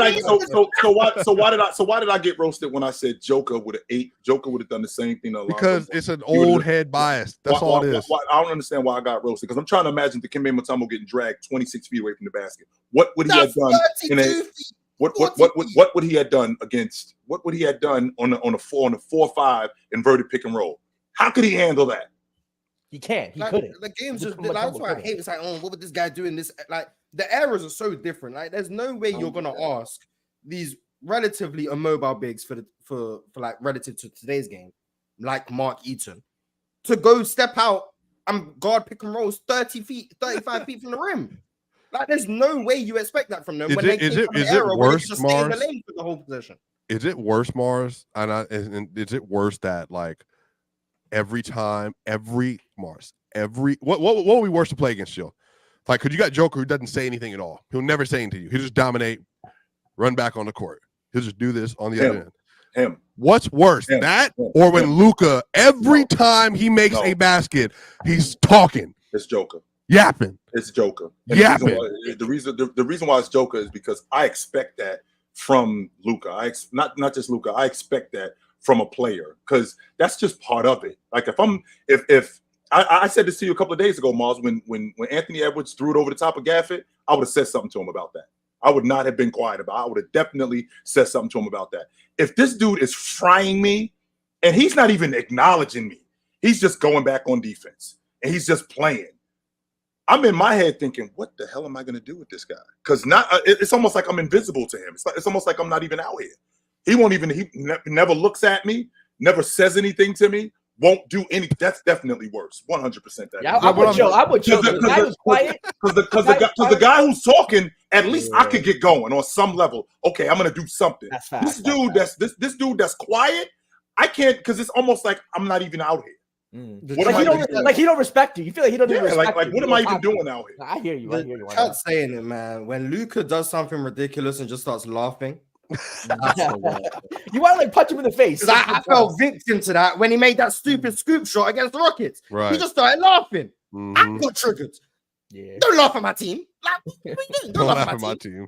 And for that's real, what be triggering me. Not the talk. The talking, I understand. That's part of it. Like everyone talks when any sport. Everyone talks. I'm sure even like the cheerleader rivals talk. I don't know. Everyone talks. Bro, but when they're laughing at you, ridiculous. You should see the fans, y'all. The fans when Luka hit that shot, they're literally just like shaking their head like this. I'm like, and then he's letting you know, chill. There's nothing you can do, and you're going home. Whole stadium know last night. Ron, this is your death day. You're going home, and I'm gonna talk to you while I lower the casket. And it doesn't look like, if you watch Luka just from a physical standpoint, it doesn't look like he should be doing what he's doing. He's not that fast, right? He doesn't play above the rim, right? He's not super quick.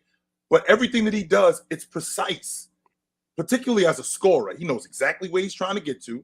And when he gets there, he knows exactly when he's going to do whatever it is he's going to do.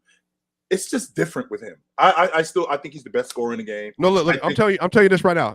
Y'all look at me. If we get to the end of the game and Luka's up 4 with like 30 seconds left and he come over to do this, he do one of these, hey, how you feeling today? I'm moving. I'm not talking to you. Hey, what's it called? It's gonna be the picture. I'm sure I don't know what he said to Anthony Edwards, but I'm sure it was on the lines of, you know this thing is over, don't you?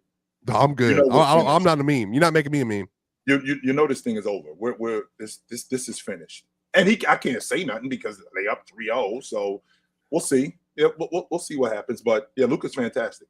But to the point that I was making is, if you look at what's going on with Boston, it's interesting when I look at the numbers. If you're just a box score watcher, it really doesn't look that much different if you look at the box scores. But then when you actually watch the games, way different.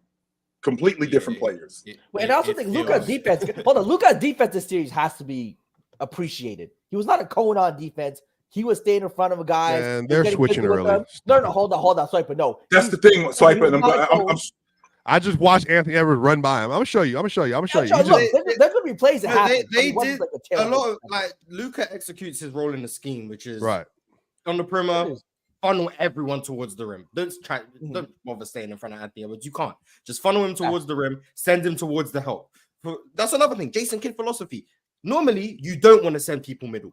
But the Mavs send everything middle. You know why? Because that's where the help is. So Luka sends him middle. Send him towards the help. He's doing his job, and I'm giving him all the credit for that. But we know like he's just playing some elite defense. He's not doing that. But he's doing his job within the scheme, and the Dallas Mavericks defense has been great. They got a bunch of athletes in the middle of the defense. They say send them to them. Send them to them.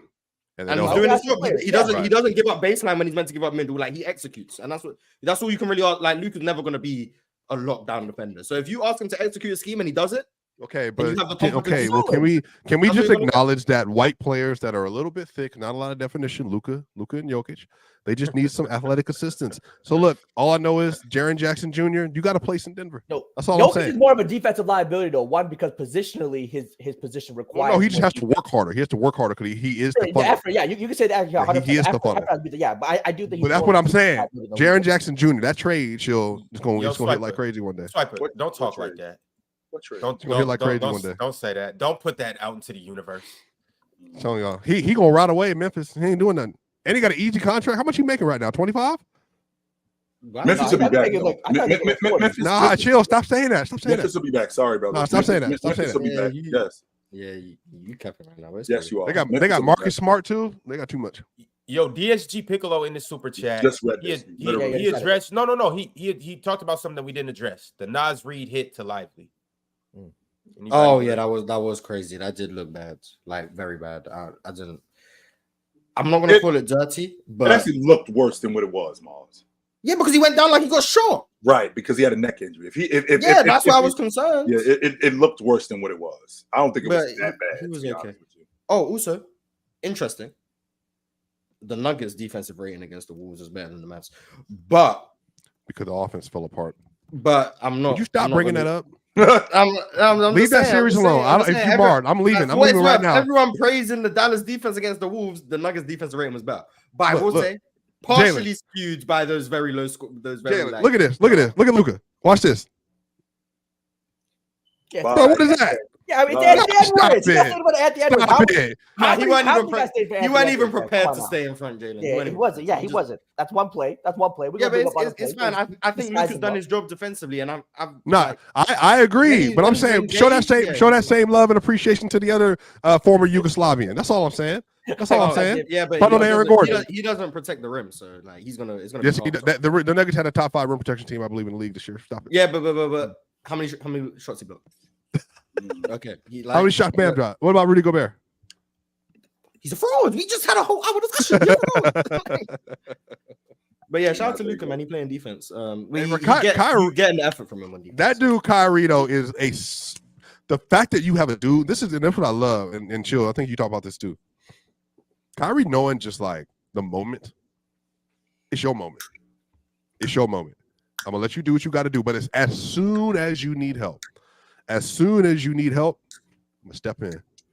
It's like, exactly. It's the temptation. It's the temptation. Step up to the mic. It's not my turn. My turn now. Yeah. My part is here now. Okay, and 5 heartbeats. It's my turn now. Okay, here we go. But I'm in the back though. So whenever my turn comes up, I'm ready. As soon as my turn comes up, I'm ready to go. It's chill. You know, some solos, like when you get that solo, like the song is good. But your solo is like your solo's still good, but it don't necessarily take the song to the next level. When Kyrie get his solo, it turned into an instant classic. Here we go. It take you somewhere. Here we go. Speaking of being taken somewhere, yo, Jalen, I think it's about that time. You know, it's it's Mar's birthday week, and we got something special for him. So, with no further ado, Jalen, Can you give Marz's birthday gift from the panel? Uh-oh. We're gonna dedicate my birthday from the panel. Hey, Dedicated from the low from PC. Oh my yes, God. he's gonna sing you happy birthday, Marz. Yes, Let's sir. go. Let's do it. No, Marz just turned 16, y'all. Drop happy birthday to sweet Marz. 16 to Marz. Let's do it. Let's do it. Thank you. Happy birthday to you. Happy birthday to you. Happy birthday, dear Marz. Happy birthday to you. Talk to him. Happy birthday, Marz. Happy birthday. This man, Jalen tried to serenade. This man got serenaded This man tried to 2,000 serenade, people man. in front of 2,000 people. Did you feel uncomfortable at all? And for the record, Yeah, Jalen's not really my type, so it just didn't. I got you. I feel you. I got you. And for the record, this is Marz's birthday for the 4th time this year, by the way. Right. Just want to put that up. I'm growing up. Fast. Marz, you have 4 more birthdays coming? Fast. We'll see. Oh, well, Jalen, just stay on call. Stay on speed dial. I got you. Oh, please don't. Ken with the super chat, he said, had to sit through 15 minutes of open gym yesterday with Cowboy trying to tell us Mavs' best chance was to run Luka off ball and give Kyrie the ball. One of the worst takes I've heard all year. Oh yeah, we've heard some interesting things on open gym. Very interesting. That's why it's the best show on the platform. What propaganda was pushed? Malachi said, yo, salute to the panel. Hope y'all are good. My friend said that if Kyrie wins his ring, he is a top 10 point guard all time. What are your thoughts? Because I don't know. I knew this conversation was going to happen for sure. You know what's happening. You knew it was coming. You know what's happening. So Magic. Have you got him above Luka all time? Wait. Stop it. No, that's the like, if Kyrie's top 10 and you got Luka above him, that means they're both top 10. So Magic, Isaiah, Stockton, Oscar, Jason Kidd, Steve Nash, Chris Paul, Walt Frazier, Gary Payton. I feel like I'm leaving somebody out. You say Oscar Robertson? I did say Oscar Robertson. You said Oscar. I feel like I'm. Steve Nash? I don't think he said Steve Nash. He said Steve Nash. I did say Steve Nash. He does. Steph's not a point guard. That's why he didn't put him. No Steph Curry. No Jerry West. No James Harden. None of them dudes. Tony Parker. Rondo. Kyrie versus Chris Paul will be a very interesting conversation to a lot of people because of those. Yeah, it will be to a lot of people, which is stupid, but that would be one. I probably wouldn't have him top 10 still, but so Magic again. Magic, Isaiah, Stockton, Oscar, Jason Kidd, Steve Nash, Chris Paul, Gary Payton, Walt Frazier, Bob Cousy. Let's see, Tony Parker. Is Tony Parker in that conversation? He's in the conversation. I think you got to around. I think you got around to the realm of where Tony Parker would be. Russell Westbrook. So around there, Russell Westbrook. So anywhere between 11 to 15. Okay. Yeah. Anywhere between 11 to 15. Interesting. Yeah. Oh, we got some Mavs fans. Oh my god. The last hour was just Mavs propaganda. The Luka propaganda. JD might be Luka, Luka. You ain't even Mavs fans. Luka propaganda. Yeah, it might be JD. It might be Crunch. Well, no, hey, Dirk Nowitzki might pop in. You just never know. You never know. Oh, we here for that. We here for that. We are definitely here. Where does Luka go all time already? I mean, we've seen like the accolades. 5 first team All NBAs in his first 6. He's on pace to be top 10 all time. He's literally on pace to be top 10 all time. Sure. I mean, the top 10 is. It sounds like we're about to have 17 people battling for top 10. Where's going? I heard of Giannis one. At some point, we gotta establish like, yo, this dude is not a top 10 point guard. Yeah, no, I feel like people say stuff like top 10 or top 15. Right. Top 10 player, forget. Yeah, but thinking about the names that like you have to be out together. Like when I say someone's not a top 20 player in the league, and they're like, oh my god, that's crazy. And then you list it out, and it's like there's a lot of good players in the league. Like it's tough to be top 20. A lot. So I think that's the problem we're running with the top 10. Like I already understand. Most people have like the same top 12 of like Kareem, LeBron, MJ, Bill Russell, Wilt, Hakeem, Shaq, Kobe, Bird, Magic, Duncan. That's like the most, like that's the 12 people most people have in the top 10. Then you have the people who were like, we're not rocking with Bill Russell and Wilt Chamberlain. So we'll take them off, and then they'll just have the top 10 on the other people. Then you've got the people who be like, Steph Curry's not there yet, so we're going to take him off. Then you got the people who be like, Hakeem, we don't know. Oh, Bird and Magic, I don't know. Kobe, I don't know. Like, so like those are like the 12 names that are like pretty much consensus in the top 10 debate. And then you've got like people are like, oh, Jokic is going to get there, or Giannis is going to get there, or now Luka's going to get there. But like, you got to overtake these guys. And it's like, it's hard to crack the top 10. Marz, here's my only thing. So we've got 5 years of Luka, right? And these 5 years have been nothing short. These 6 years have been nothing short of spectacular. Let's say he plays 10 more years. We don't know if he will. Maybe he'll play longer. But he's 25 right now. Let's say he plays to 35 at an elite level. If this trend continues over the next 10 years, it's going to be hard not to. He'll have like 10. Wait. So we got 7 elite years out of the next 10. Let's say the last 3 years teeter off. Which, I mean, we see how Kevin Durant's playing right now. We see how Steph's playing. We see how LeBron's playing. We see how even Mike Conley and these guys are playing later into their careers and being better. But let's just say he plays until 33, which is 8 more years, and he's at an elite level. Yo. That's 13. That's 13 years of elite basketball. 13. Yeah. 12 all NBA first teams too. At an elite level. Yeah, if he gets, if he's able to do that, 65 games every year. And win the NBA championship. 12. He's definitely getting an MVP. And by the way, Rodell, it's not 12 all NBA first teams over the course of this time. That's 12 straight. Facts. That's Duncan. That's Malone. That's James. That's those guys. There's been 3 players. There's been 3 players in NBA history who have more than 10 all NBA first teams. I don't want just accolades, but I'm gonna use this as the bar. There's been 3. And I think he's almost, I won't say guaranteed because injuries and things that happen, but I'd be shocked if he ends up with less than 10. I think he's good. And with it going positionless, it's kind of guaranteed now. Exactly. Yeah. So that I mean, all he has to do is be a top 5 player in the league for the next 8 years. Look, he might. I thought the LeBron 13 all NBA was gonna be unbeatable. Luka might. It'd be but he might. Now here's the question though: if you look at Luka, okay, he's 25 years old. So is he going to hold up 8 more years physically at this level? His game doesn't require a lot of physical prowess, though. So I think his game will age gracefully because he doesn't use a lot of athletic. I mean, Larry Bird broke down. Yeah, it did. Yeah, I guess you could always get a bad back, a bad neck, whatever. Things can happen. Yeah, and you also saw Luka with the banged up knee. That slowed him down. That slowed his game down. So I'm thinking as he gets older, even in his 20s, I mean, when I'm 25, when I'm 28, 29, I think he's still in his prime. In fact, I think that he's like right around in the beginning of his prime. To be honest with you, I don't think Luka in his prime yet. I still think that we got another year or 2 before Luka actually enters his prime. Because most guys that are in their prime, most guys that are in their prime, see, let me tell you something, what you did, Rodell. James tricked us. Primes aren't 15 years. They're not. Primes aren't 17 years. Primes are usually about 5 to 7 years tops where you are awesome at this time. Primes are not 15, 17 years where you're a decade or 12, 13 years where you're that awesome for that long. No, that's not the way that works. You work up to that, you become that, and then you start to taper off. Guys like James, I don't think I'm going to see that again in my lifetime. So a guy like Luka, who I feel like he's entering it because the game's going to slow down for him. In addition to the game slowing down for him, he's going to get even smarter.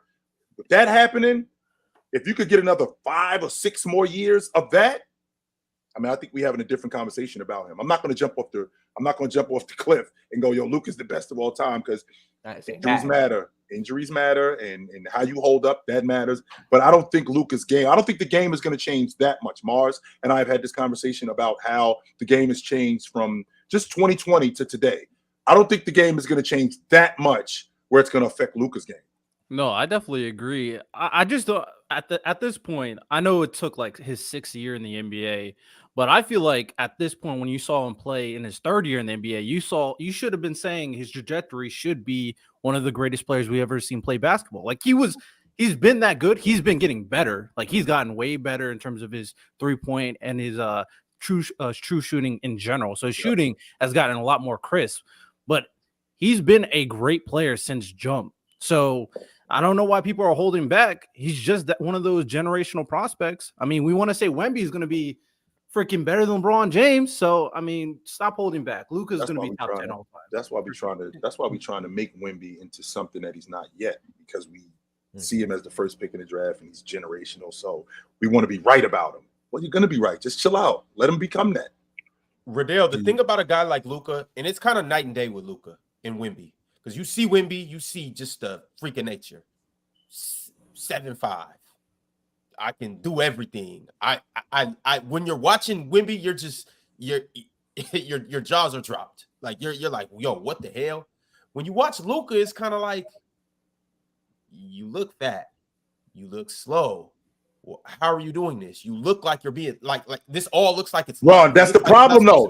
That's the same thing. That's the problem, Ron. It's the same thing. It's the Tim Duncan effect. You falling asleep watching this dude, and then you see the box score, and it says 33, 14, and 12, and you're like, yo, you better wake up. You're missing the show. You better wake up, and you better start paying attention because you're missing the show. I'm saying that to say that we kind of had to see Luka continue to do this to be like, okay, this is no fluke. This is reality. This is the real deal. It's nothing that nobody can do with this guy. This guy actually is not just this good. He's better than what we even gave him credit for. He wasn't the number one pick in the draft. That's so crazy. Crazy. It's hilarious that he wasn't the number one pick, but 16-year-old prodigy, man. Weird. Hey, man, shout out Luka. But Riddell, talk to me about just this series and how you're feeling right now as somebody who before the season was in the chat, Purple Political Breakdown, telling everybody that the Mavericks are going to do this.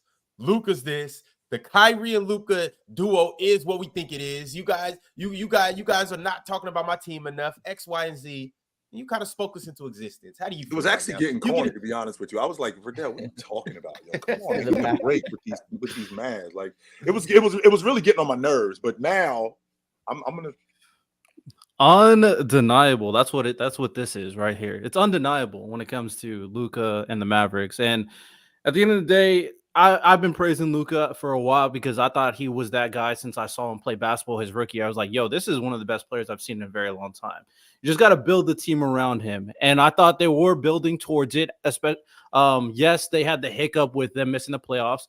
But like a lot of us have said, Jalen included, they tanked for a reason. They tanked because they need a big man. And what did they do?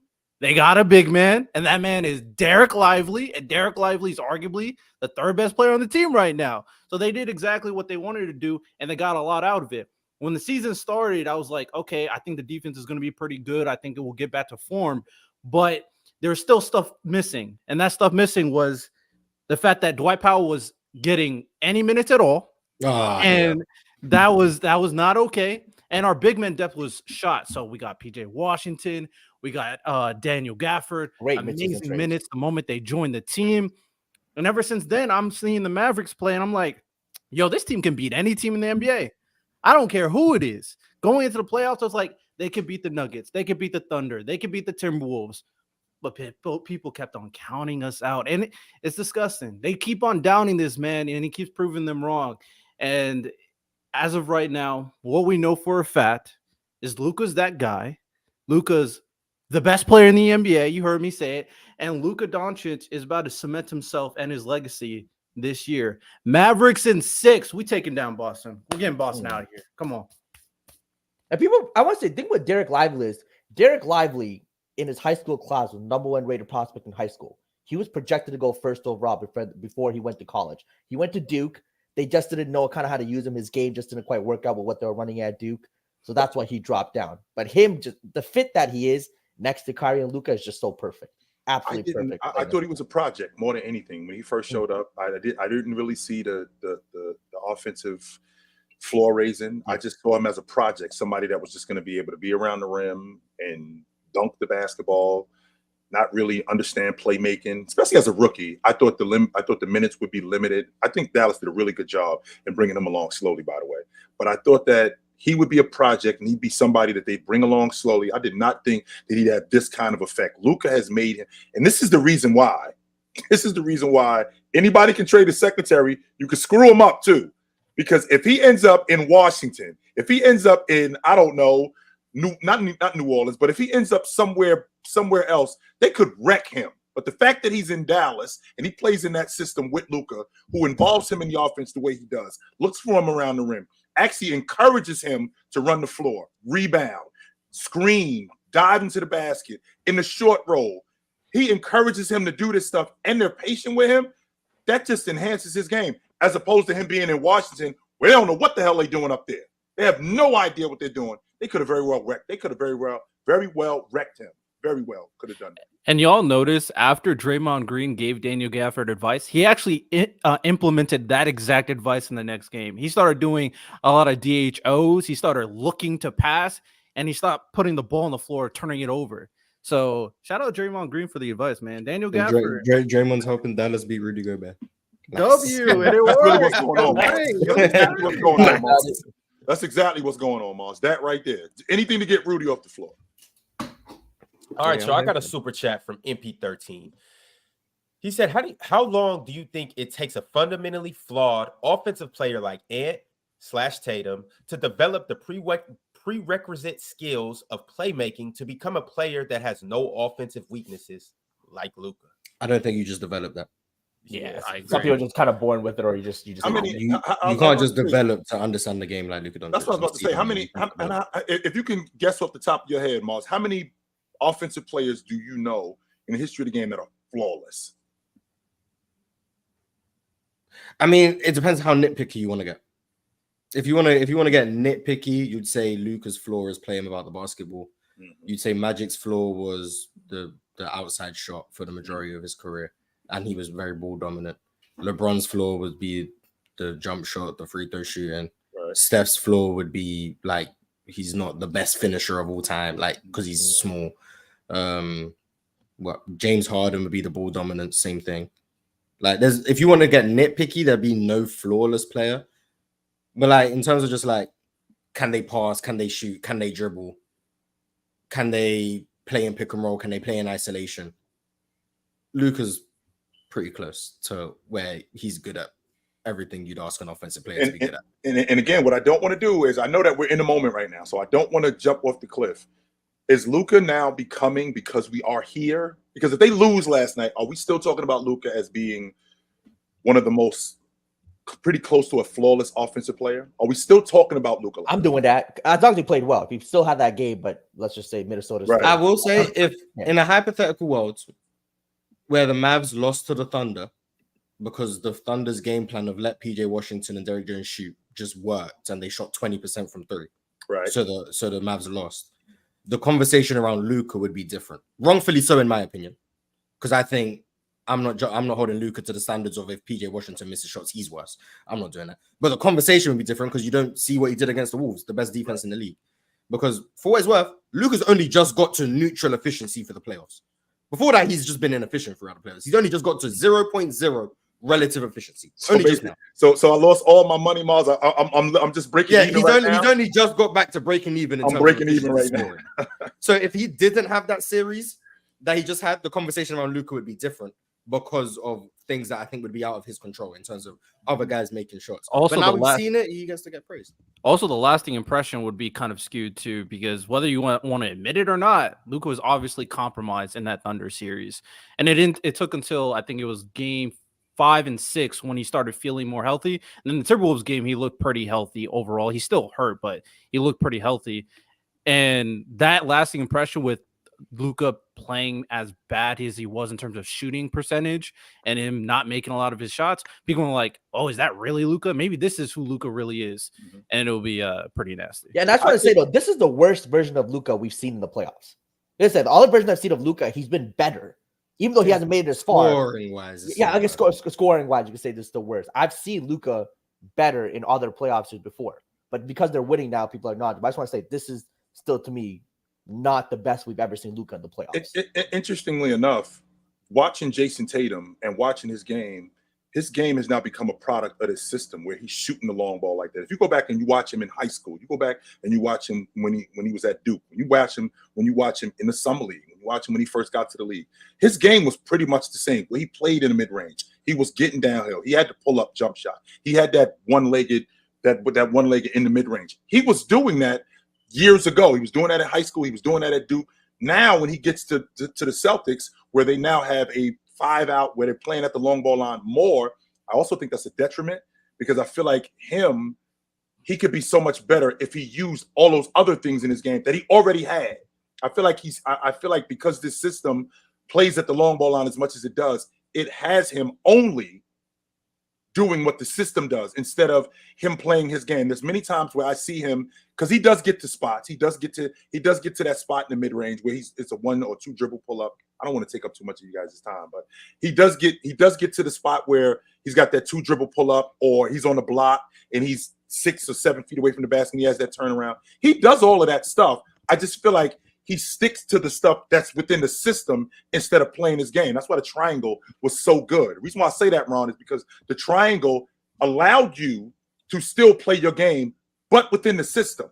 And I think Jayson Tatum, that because he's in that system where they shoot the long ball, that he kind of just gravitates toward that instead of sticking to his actual game and what makes him awesome.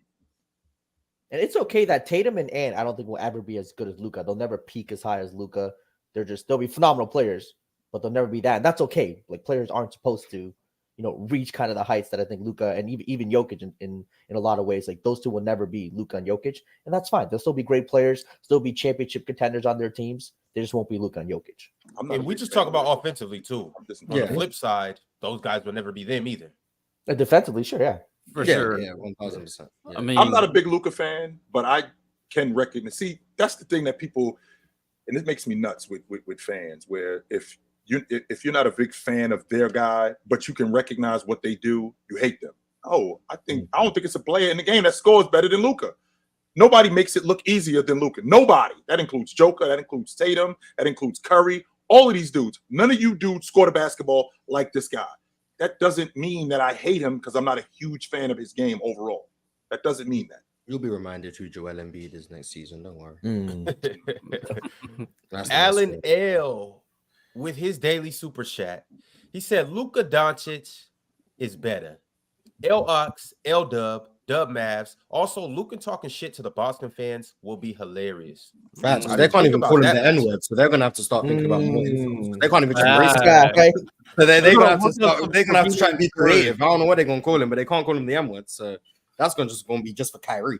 They gotta figure it out. Something else for Luka. So hey, Ox, if you watch it, did we run back our bet? I'm trying to remember if we ran it back for this one or not. You guys had I think I'll be doing bets. Why are you messing with Jalen anymore with the bets? I ain't putting up no money against Jalen. None. I ain't putting up no bread on him. A real quick question, Marz. Yes or no? Oh, yeah. He ended the playback stream of Open Gym yesterday. So double yes.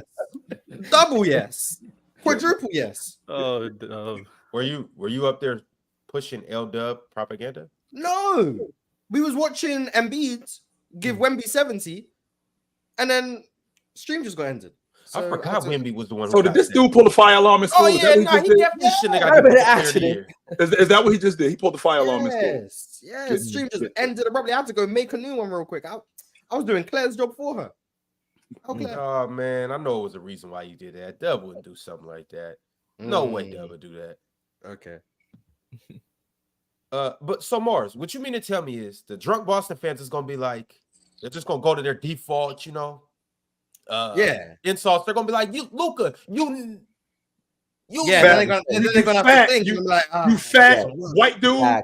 Go eat a chicken. It just doesn't hit the same time. You fat white dude. They can start looking at all the racial slurs for like Eastern Europeans. Go back to Slovenia, you fat white dude.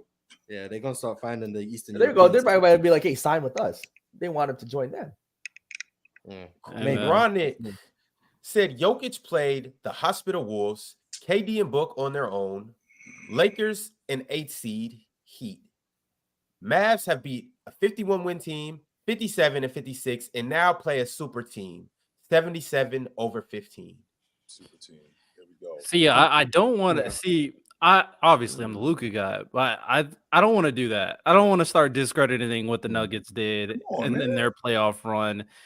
I mean, at the end of the day, yes, in terms of if you go by record, but I mean, it's not the Nuggets' fault the Lakers beat the Grizzlies. Like it's not their fault for that. So I think the Mavericks has a really hard run, like for sure. They had a hard run to the finals, but I mean, I don't think it was overrated. I think you had some favorable matchups. You knew how I felt about the Clippers. You already knew how I felt about the Clippers. I was surprised the series actually went 6. I thought they'd beat them in 5 because favorable match. Even if Leonard played, I still had y'all beating them in 5 games because I don't have any faith in the Clippers whatsoever. Then when you play against Oklahoma City, there's a bunch. There are a bunch of kids, but they're really damn good kids. No question about that. They were really good. And I thought who's idea, like the only one I'm sure people are going to say is the Nuggets. But other than the Nuggets, who do you think can beat the Mavs? Well, that's what I'm saying. I thought that OKC. I'm well, y'all lost them already. Just because we lost, it doesn't mean we can't win. You know what I'm talking about. Whoa. Stop right there. Just because you lost means you can't win. That's exactly what it means. No, because you didn't win. No, it doesn't. Because you actually played them and you didn't win. Yeah, we didn't. I agree. Okay, so we didn't win. That doesn't mean it would be impossible for them to have won. 2 different things. Those 2 things are not the same thing, right? Yeah, I agree. Okay. The Wolves, the Mavericks beat the Thunder 1,000%. I'm not taking away from the fact that they beat them, but that doesn't mean they couldn't have won. So you saying that couldn't have won? The Pelicans couldn't beat the Mavs. Couldn't. OKC could have. They just didn't, and that's why you give the Mavs credit. I also want to say the Mavs beating the Thunder because their defense was superb. You don't give Luka all the credit for that. Like, I understand giving the best player credit, cool, whatever. But it's not because of Luka. It's because Luka, the defense, Derek Lively, OKC shooters missing shots, everything. You can't just be giving this one guy all the credit for everything because it's not all because of Luka that they win. He's a big part of it, but it's not all because of him. Same reason it wasn't all because of Jokic last year, or it wasn't all because of Steph in 22. It wasn't all because of Giannis in 2021. It's not all because of this one person. Like, there's other things that go into it. Like, they won that OKC series because their defense was stifling. That's not Luka. Even if you think Luka's had a good defensive playoffs, their defense wasn't stifling because of him. Like, let's be honest, it wasn't. So let's give the Dallas Mavericks credit. Let's give Jason Kidd credit alongside Luka. It doesn't have to all be Luka and just ignore what PJ Washington's done, or ignore what Derrick Jones has done, or ignore what Derek Lively's done, or Daniel Gafford, or whoever. Like, give them their fair due too, is all I'm saying. They deserve credit. And Kyrie, of course. I'm running a poll in the chat right now. I said, who better, Jokic or Luka? Rodell, what makes you the... I'm sorry. Y'all go like the video, vote on that poll, and let us know what's up. And if you haven't subscribed yet, subscribe. My man Tyler T also sent through his daily super chat and said, yeah, shout out Luka, but Jokic still better. Y'all let me know what y'all think. What's up? The league's in a great place when these are the like. Rodell, what makes you the best player on the planet in your estimation? Like when the season is over, or we going into the next season, you are the best. That's the best player on the planet right there. What makes you the best player in the world? Well, I mean, I'm really looking. I do take into account what you do in the playoffs. I'm a big playoff component guy. Like, if you translate in the playoffs and you dominate the playoffs, I think that tells people exactly who you are more so than pretty much anything else. My thing for Luka, and which kind of something that I've had in my mind for the entirety of the season, is that yes, Jokic and Luka had similar skill sets. But the fact that Luka is a guard and able to be an elite scorer and elite scoring threat from the perimeter, basically the moment he crosses half court, you have to double him. I think that is just way more impactful, in my opinion, at the very least. Now, Jokic has certain aspects that's undeniable, being as big as he is and being as great of a elite threat as he is inside the 3-point line. But Luka being that, an individual that no matter where he is on the court, on the offensive side of the ball, is an elite threat. That's what puts Luka over Jokic for me. Does it? I'm sorry, Marz, you had a question. No, you got because I was going to ask you, Marz, what makes you the best player on the planet in your estimation? Being better than everyone at basketball. I think being the most impactful player in the league. Impact is all subjective. Like, to me, what is most impactful is different to someone else's view of most impactful. But for me, when you're on the floor, does your team have a better chance of succeeding than when you're not on the floor? Right. And that goes for most great players. And I understand, like, if you have terrible teammates around you, you're probably not going to win. But I can still acknowledge how great you are individually as a player. And then it's also about skills. What skills do you have that I view as valuable to great teams? I think there's some people who are great for playing on bad teams, and not just like empty stats, but I mean, like, they have skills that are great for carrying a bad team to be okay. Like great isolation scoring, ball dominance, what other things would be great for bad teams. If you're a great rim protector, but you can't do much outside of that, you can probably make a bad defense a good defense in the regular season. Rudy Gobert. You can probably do that. And then there's skills that are better for high level teams, which is defensive versatility, playing without the basketball, shooting, passing. Those things get better when you have better teammates. Passing is always more valuable when you have good teammates to give the ball to. So I like guys who can pass. If you have terrible teammates, passing isn't as valuable because they probably need you to shoot. But I can still see a guy on a bad team who's a great passer. If he's passing to Klay Thompson instead of to Asar Thompson, the passing becomes better, right?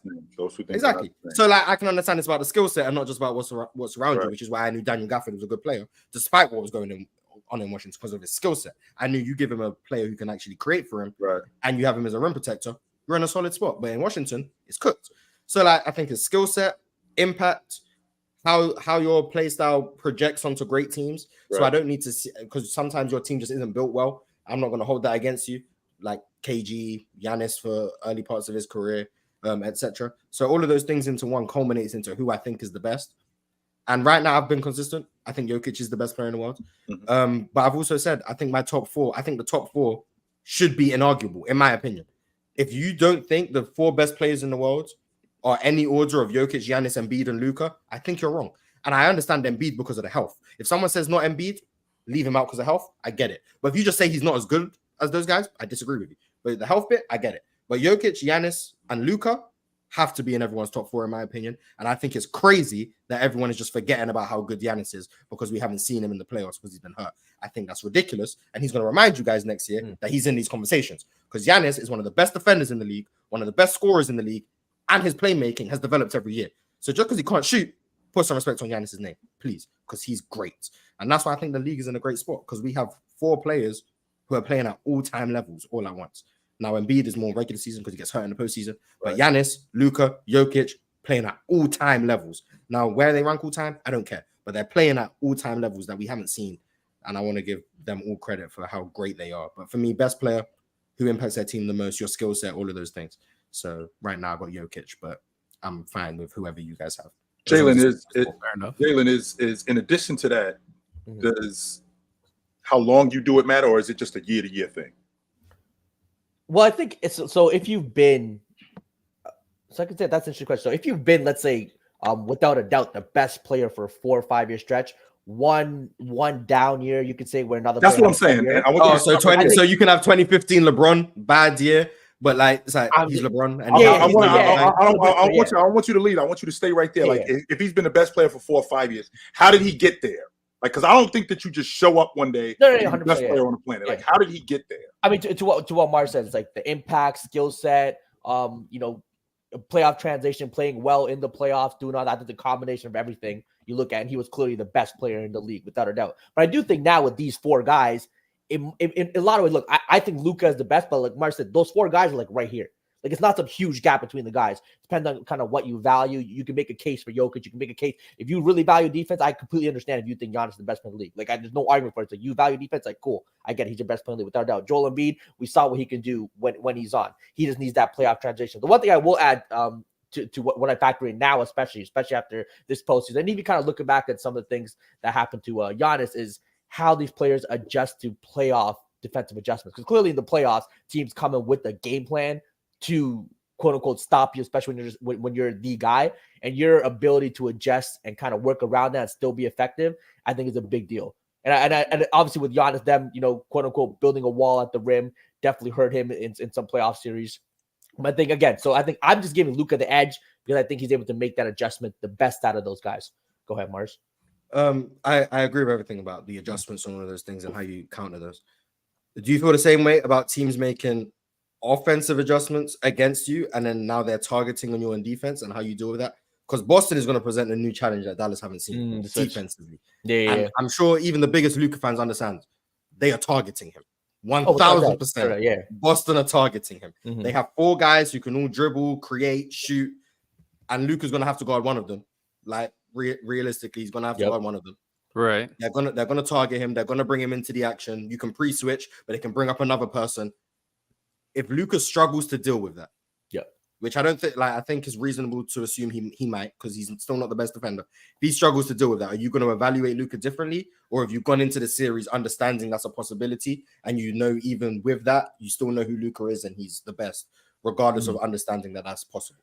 I think the impact of him, let's say, switching and him getting torched on defense, the impact of that has on the game. If it's done really well, I'm going to have to look at that. If he's the reason, if him getting cooked on defense is the reason they're losing a 102 to 100 game, and he cost them multiple times he got cooked, I'm like, all right, then Luka has to kind of step up and not be obviously great, not a lockdown defender, but just put an effort, body up. If they make the shot, that's great, but just contest, use some physicality. Because Luka has good size. A lot of times people realize he has good size to contest well, recover, and all that. So just do that, it'll be fine. Okay. I got to get back to these super chats. I do want to say, though, and we're going to talk about this a lot next week. I can't wait for this series. Oh, sure. I can't wait for this. I never knew that.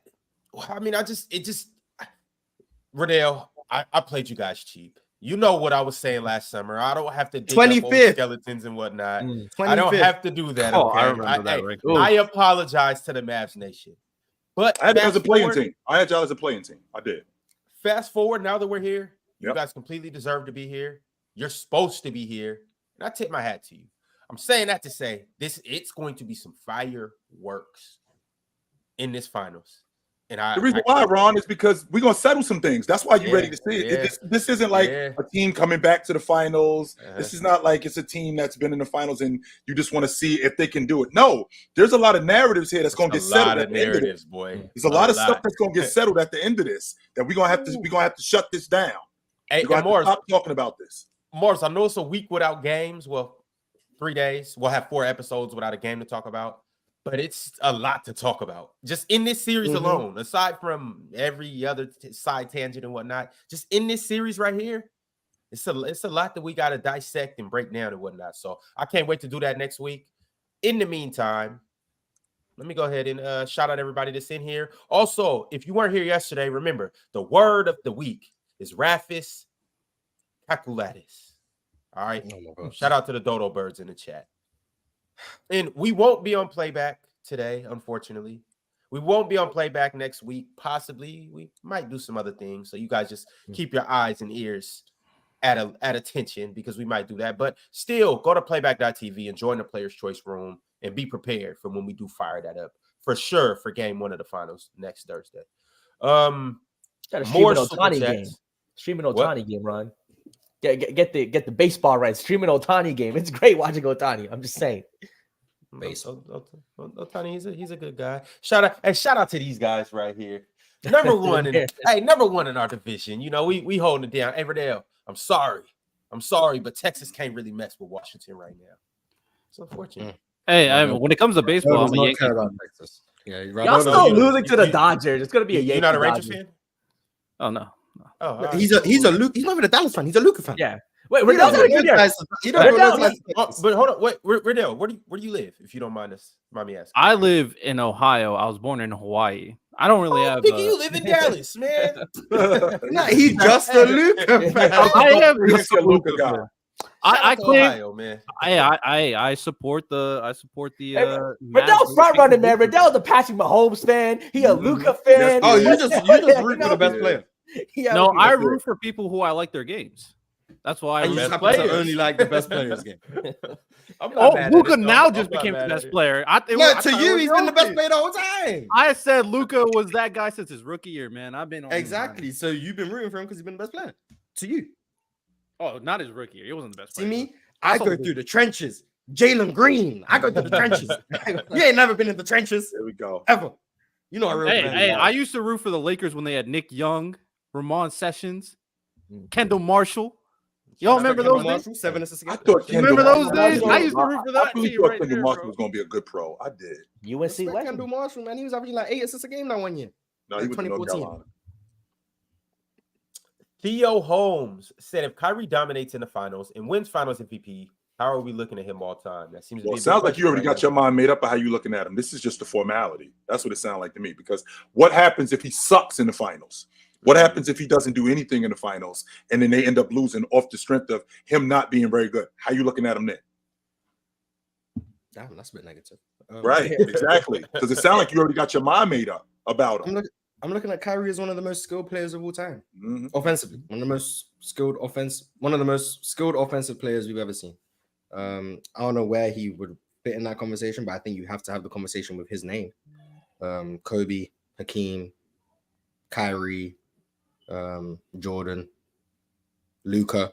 When you say skilled, Marz, skilled offensive players, skilled scorers. Yeah. What okay. Offense, just on offense. How skilled are you?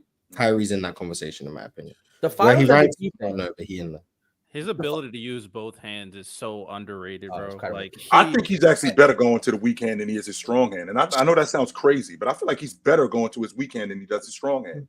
He's left-handed. I wouldn't be surprised if Kyrie writes with his left hand. It looks like it. It looks like he's strong. I think he said he does. I might be wrong. I'm almost positive Kyrie is. If he's not just flat out ambidextrous and can do everything, I wouldn't be surprised if he's left-handed. I think he probably is. I think the Finals MVP would be crazy. Because also, to me, Finals MVP, it matters being the best player in the finals on a team. You know, actually, even if you could be the best player, you could be the best player on the team that loses, and I still think you get Finals MVP. That's a conversation of the day. But if he wins the Finals MVP and Luka doesn't, then it's like, damn, Luka not being the Finals MVP. I just think that matters. So Kyrie getting it would definitely help his case for how you want to view him, but I also think it kind of hurts Luka if he's not the Finals MVP. Yeah, give Luka haters some ammunition. Yeah, we don't want to do that. Alan L said Luka top 5 in a pick and roll all time. Me personally, only Nash and LeBron are better than me. To say Stockton ain't in that conversation. Holy shit. Wow. But, okay, Chill, my question to you is, if you see Luka doing a pick and roll, how do you stop it? Blitz him. Get the ball out of his hands, yo. So you can't. You just gotta go like, hey, man, get the ball out of his hands. Hey, that wasn't a methodology for stopping Stockton. I know that. But Stockton is great. I'm just saying, you didn't have to do it that way for John Stockton. LeVar B. Ballin said nobody wants to be the guy who flashed his cheeks over basketball. Oh my God. Thank you, LeVar. Irregular said Ant says Ant says I got Kyrie. He gets 30. He gets a 30 bomb on his head. He says you thought this was over, Takai. He gets a 36 dropped on his head. Ant offseason needs to shut the fuck up. I mean, we always love players talking, and then when they talk and they lose, everyone starts complaining. Like, I don't know what you want them to do. Not everyone can win. Luka talks and Ant talks. One of them had to lose. So, like, these players are gonna talk. It's the same way. Oh, this guy only talks when they're winning. But then if you talk when you're losing, it's like, shut up, you're losing. Like, people just gonna complain to complain. Yeah. I don't know. I like Ant's talking and his energy. He's keeping the same energy even when he wins or loses. So I can actually respect that. I'm cool with him. I don't know what you want. Like, at this point, you just want these players to just shut up and dribble. Like, that's all I'm hearing. Because there's no way you're gonna be happy no matter when they talk or if they talk. Keep talking your ish, Ant. Keep talking your ish. I ain't mad at you. Theodore Wiggleton said Kyrie is ambidextrous, but uses his left hand predominantly. That's a hell of a name. Theodore Wiggleton. My name, my kid Theodore. Marcus from 626 said the Wolves shouldn't trade Cat. This is Cat's first real run. Hell, everybody is, and they did great. Let them get better and run it back. Yeah, you don't trade him after this run. Yeah, you don't trade him unless something crazy came up, but I wouldn't trade. It is interesting. KD. Oh, they had that offer. Can they keep him and add KD? I just want to say, like, Mike Conley's getting older. Rudy Gobert is 31. Like, the window isn't like why. Obviously, Ant's still young. How old's Cat? How old's Cat? 20. He's in year 9. So yeah, he's closer to 30 than he is. He's more like 28, I think. 20. Okay, yeah, he's closer to 30. I'm just saying, yeah, they're not super young like OKC or whatever, so they could run it back. If they don't win it next year, I think Mike Conley's going to fall off eventually. Yeah, Mike Conley will be 37 next year. Yeah, Mike Conley not going to be Mike Conley for forever. Yeah. And even Gobert thing, I wonder how long he'll be good. At this point, you got to either rely on either Mike Conley being that playmaker again next year, but more than likely he's going to fall off, and progressing to be a solid playmaker, or you get another guard. And if you get another competent guard, that might require you to trade Cat. I'm not gonna lie. I would try to get You know, TJ McConnell as my starting guard. If I told you there was someone in the playoffs averaging 40 points and 8 rebounds on elite efficiency, how would you feel about that player? 40 and 8? Yeah. Over it's a one series sample, 7 games. But how would you feel about that player? 40 and 8 or 14 or 40? 40. Oh, it's 40-0. incredible. Yeah, 4-0. 40 Did he lose points the series? They lost. It don't matter, Riddell. It don't matter. 40. I don't know, man. 40 points, 8 rebounds over a 7-game sample. How would you feel about that? Elite efficiency. Elite. He's super elite. Top 5 in the league. No Yeah. one's getting 40. Wasn't that Embiid? Sounds like Embiid. Doesn't matter who the player is. How No, I'm sorry. I think that was Jalen Brunson. How would you feel about that player? That's only 40 and 8 is player. crazy. He's a really good player. Yeah. He's definitely an elite player, 100%. Yeah, I agree. Yeah, Give Luka Garza more minutes, man. That's Luka Garza per 36. Give Luka Garza minutes. Per 36. 40 and 8 per 36 in the playoffs. Give him minutes. Shout out I Luka can't Garza, believe he man. got it. Shout out per Give 36. Luka Garza minutes. Exclusive Oh, man. Excellence has been a member for 10 months. He said, in my opinion, you should only trash talk when you are winning, or when you win / are winning, or if you lose / are losing. Play your role and shut up. That's called front running. It's easy to talk when you win, and we talking when about. Tyrese Halliburton did that all of a sudden. Oh, he front running. Oh, it's easy to talk when you up, when you losing, or when the game is nip and tuck. Now let's see where your mouth is. Right now, let's see what you have to say. Don't do that. If you're still the best, worst if you're time the to best player in the talk series, crap. you can be the best player in the series and still lose. Yeah, I'm still talking my ish. If I know I'm better than all you bums on the other team, you just happen to beat our team, I'm still talking my ish. Almighty Scambo, and he definitely is a Scambo. He said, I've seen Bam get deep fried by Luka multiple times, by the way. So yes, I've seen him get done like that. Luka's gonna do that to a lot of players, especially big men. Yeah, it's Luka. I don't know what's. Tay Evans said, how does a 4-time defensive player of the year not have enough IQ to not give up a 3 in game 2 and just let Luka get by him and try to get a 2 and force OT at most? I agree. I agree with that. That play, I've said that's on Rudy, in my opinion. I wholeheartedly blame Rudy for that. The series, no, but I blame Rudy for that play. And well, when he got switched on to him, which I don't think should happen, from that moment on, I blame him. But he shouldn't have been in that situation to begin with. But I blame him from when he got in that situation, how he handled it. Teams definitely switch way too easily, especially when you're guarding a big. Like I don't know, fight through, stay on your guy. Yeah, it's so weird. Late in the game too. Yeah, that was got him. Alan L said, "Okay, Ticket, go tell Shaq that Jamal Murray is better than Penny Hardaway. Let's see if he calls you a dumbass or not."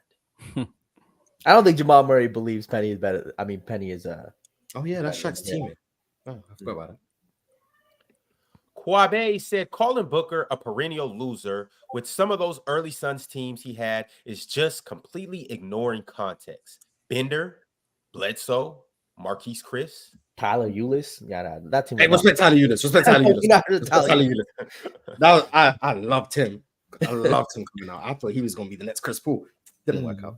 And I thought Dragon Bender was going to be good too. I didn't work out. A lot of hype. All of those guys. Hey, I mean, theoretically, they did a good job of drafting. They did what they were supposed to do in those picks at that moment in time. All of those picks were good picks. Justin Jackson, that was a good pick. You had top 5 picks. What was his name? Josh Jackson. Josh Jackson. Yeah. I didn't believe in him, but I believe in Dragon. I mean, but that was still the right pick at that moment. Yeah. At the time, it was. Yeah, he was considered. Yeah. The thing about it is, you get top 5 picks, and you draft the person you're supposed to draft. Like sometimes you just do dumb shit and get a player that you're not supposed to get. But when you get the player you're supposed to get, it's just unfortunate like that sometimes. Lakers, Lonzo Ball, Brandon Ingram. Those were they good were the picks at the time. Yeah.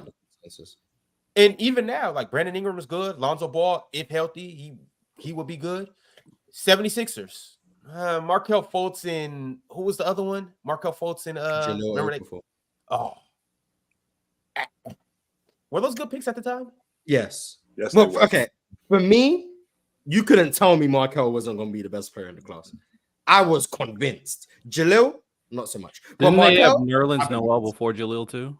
They took Nerlens Noel, Joel Embiid, and Jalil. Nerlens Noel on a torn ACL. He didn't even play. Yeah, they took Nerlens, Joel, and Jalil 3 straight years. I thought Jahlil Okafor was going to be better than Cat. I thought Jahlil Okafor was going to be better than Cat. Okafor, got us the national championship in college. He was phenomenal. That rookie year was good, and then after that, then they realized he doesn't try, he doesn't play defense, and he doesn't rebound, and he doesn't pass. He really just posts up. Shout out Coach K, made him look good in college. I would say you put him in 2001. Jahlil Okafor was a 10-year vet for sure. Yep, but it's tough. Players Choice Dave gifted 20 Players Choice memberships. Shout out to all 20 of y'all for getting the memberships, and shout out to Dave for coming through with these gifts on Marz. Shout out Dave. Belated birthday. And shout out Dave. He said the merch was sent back. I think with the wrong address. The merch is on its way, chat. The merch is on its way. WWW. See, I was trying to tell Ox. Sometimes shipping be like that. Sometimes, Okay. But Jalen, I hope you get it sooner than Ox guy is. Sean has been a member for 4 months, and he said Ron is a L host. He said plus Ticket and Damo collab busting. Yeah, you got about a 5-minute collab. Garbage. When I saw that, I was like, oh shit. It was simple for 5 minutes. I thought it was about to be something. It was that. Yeah, I saw Damo up here for a little bit. I'm like, oh, he's gone already? Damn. Yeah, he preparing for Open Gym, the best show on the platform. From the logo exists. Coming. Shout out PC football. Oh, everyone plugging stuff. Okay. Kundrill said Booker is a solid NBA starter, but his shooting makes people think he's a star. His playmaking, Trevor Booker. This is crazy. Can't be Devin. Yeah, they're talking about Devin. That's what I'm saying. Yeah, we disrespecting Devin Booker. The disrespect. That's what I'm saying. People just forget one bad playoff series, and suddenly it's like, oh, the guy just can't do anything. It's just crazy. Yeah, I'm not gonna lie. I don't know how we cooking Devin Booker and not Ant. Like at this point, you got to keep the center energy. Cook both of them. If you're gonna cook them, you gotta cook both of them. It has to be Trevor Booker. No way. SMN RNDM said, "Oh shit, I'm just tuning in, so watching it from the beginning. But Ox woke up and chose violence. I can't believe someone managed to silence Ticket. What did he say to Ticket? He just kept talking. Go back to the beginning of the video. He just kept talking, and then Ticket got mad that he was being overspoken, which was hilarious irony. Hey, real quick too, Luka's other son. Where's this? Where's? Oh wait, hold on. Yeah, Luka got where's the suture? Yep. Luka got a lot of sons out here. All these Anthony Edwards fans, it's Daddy Luka to you now. Early Daddy Luka to you. And I'm glad you brought up. I'm glad you brought up Daddy because I'm pretty sure Jordan got the DNA test, and I just seen him on Morant. He like you are not the father. Jordan, let's not talk about it. Talk about it. Talk about it. LaFlame with the super chat. He said L Trump, Dub Chill, Dub Tatum, L Swiper, L Mavs, Dub Celtics in 5. It's gonna be a series. I'm not gonna lie. My heart wants Luka and the Mavs, but the brain is telling me Boston. I think there's a possible the Celtics have a lot of talent. And they have a lot of perimeter defenders. And what Marz said about having people who can dribble and attack is gonna be able to collapse that zone type defense they let to run. But I be seeing the Celtics play sometimes, and sometimes they just be doing stuff. I'm like, y'all are better than this. They just be they don't be on timing all the time. They don't be as crisp as you would like the Celtics to be. They be making some dumb mistakes. They be taking some dumb shots. And if they do that against the Mavericks, man, the Mavericks are about to take control and switch. Keep on switching. Is Porzingis back? What's the Porzingis news? It's reasonable optimism that he'll be back. Okay. I know he wants. I need Porzingis back this series. Like, obviously, don't want you to play if you're not healthy and all of that. But I'm like, I'm just praying to the basketball gods. We gotta see this. I need 100% out of both teams. Everybody healthy, and I gotta see the clash of the Titans. Gotta see it. Styles Blackman with the super chat. He said, "Ant clowning us when the Mavs destroyed us, only for the same thing to happen to him." Cold world. That's the funniest part. If people seen the clip of Anthony Edwards clowning the Suns when they got destroyed, and the fact that this just happened, that's irony at its best, man. At least the Suns go to Game 7. Facts. Talk about it. And got stomped. Unbelievable. Yeah. Game 7. Unbelievable. X McLovin became a member today. Shout out to X McLovin. Appreciate you for joining the show. It's Mr. GQ to you. Said Luka has been very consistent about not wanting to play in the NBA for that long. How realistic is it that his resume can hold enough weight to be top 10? If he can play, I feel like if he can, he's 25 now. If he can play another 5 to 7 years, so let's say he quits at 32 and he plays at this level for another 5 to 7 years, that's what's that, 11, 12 years at this level? Mm-hmm. If you add an NBA championship or two, in addition to the All NBA performances, plus MVPs, maybe an MVP or two, I think it's legit. Yeah. Resume wise, it's going to be hard to catch anyone in the top 10, unless you have like Steph in the top 10. He's probably the most reasonable to catch. I mean, Luka at 35, him versus Bird, him versus Magic. Yeah, but Bird's got the 3 straight MVPs. Yeah, 3 straight. And also in this modern era, winning 3 championships. Like anyone with 5 rings or more in this era, I highly doubt anyone's catching it. So Kareem, Magic, Jordan, Kobe, those guys probably not catching them. 4 and less, maybe. I still think 4 is a drag, and you're not catching LeBron regardless because the longevity is ridiculous. So he's out. Sure. And then now you gotta be it's Shaq. Oh, Duncan 5 rings too, my fault. Then it's Shaq, Steph, Hakeem, Wilt. Like Bill Russell has the 11 rings, so yeah. But like Wilt has 4 MVPs. Yeah, that's tough. Hakeem has the defensive player of the years and all defensive teams and all that, so that's tough. So really, like the one that if you're going off resume, the one to catch would be Steph because he's got 2 MVPs, but the unanimous one holds a lot of weight. But he's got 2 MVPs, which is reasonable. Only the 1 finals MVP, which people hold against him. So back-to-back Marz, those league MVPs and back-to-back seasons. Yeah, but if Luka ends his career with 2 or 3 MVPs, which I think is reasonable, I think it's not out of the realm of possibility, right. And he has maybe 2 rings and 2 finals MVPs. Does that outweigh Steph having 4 rings and only 1 finals MVP? To some people, it might. Then he's already made more All NBA first teams. He's gonna make more All NBA teams than Steph will. Because Steph's 36 and I think has 10. He already has more first team All NBAs. Yeah, he already has more first team. So he's probably going to beat him on the All NBA nods. He's going to beat him in the total stats across all the categories because Luka's averaging 28 for his career. The rebounds and assists, he's going to blow him out the water. So like resume wise, I think Steph is the one that you try and catch. Everyone else is either too good on both sides of the ball, has too many rings, or has too many individual accolades. I think Steph is the one that you got to target. But I don't care about resume. So. And I just think the new money that's coming in too. Like I know he said he's not going to play long. I don't think he's playing like 20 plus years, but he's going to stay for that 5-year, 90 mil a season. So it's like 5 years, 350. You might get 2 of those. Luka at least got two more contracts. 2 more contracts. Yeah, Luka was mostly talking about people were asking him, "Are you going to catch up to LeBron's points record?" And he said, "No, I'm not doing that." But I don't think he's going to retire at like 32. I think he should still be here about like 35, 36, 37, which is typical. Aaron Foss said Embiid in the top 4 is a joke. Luka has not jumped Giannis or Jokic, LOL. I've never seen a top 5 player with a lower bar to receive. BITW title? Best in the world title? Mm-hmm.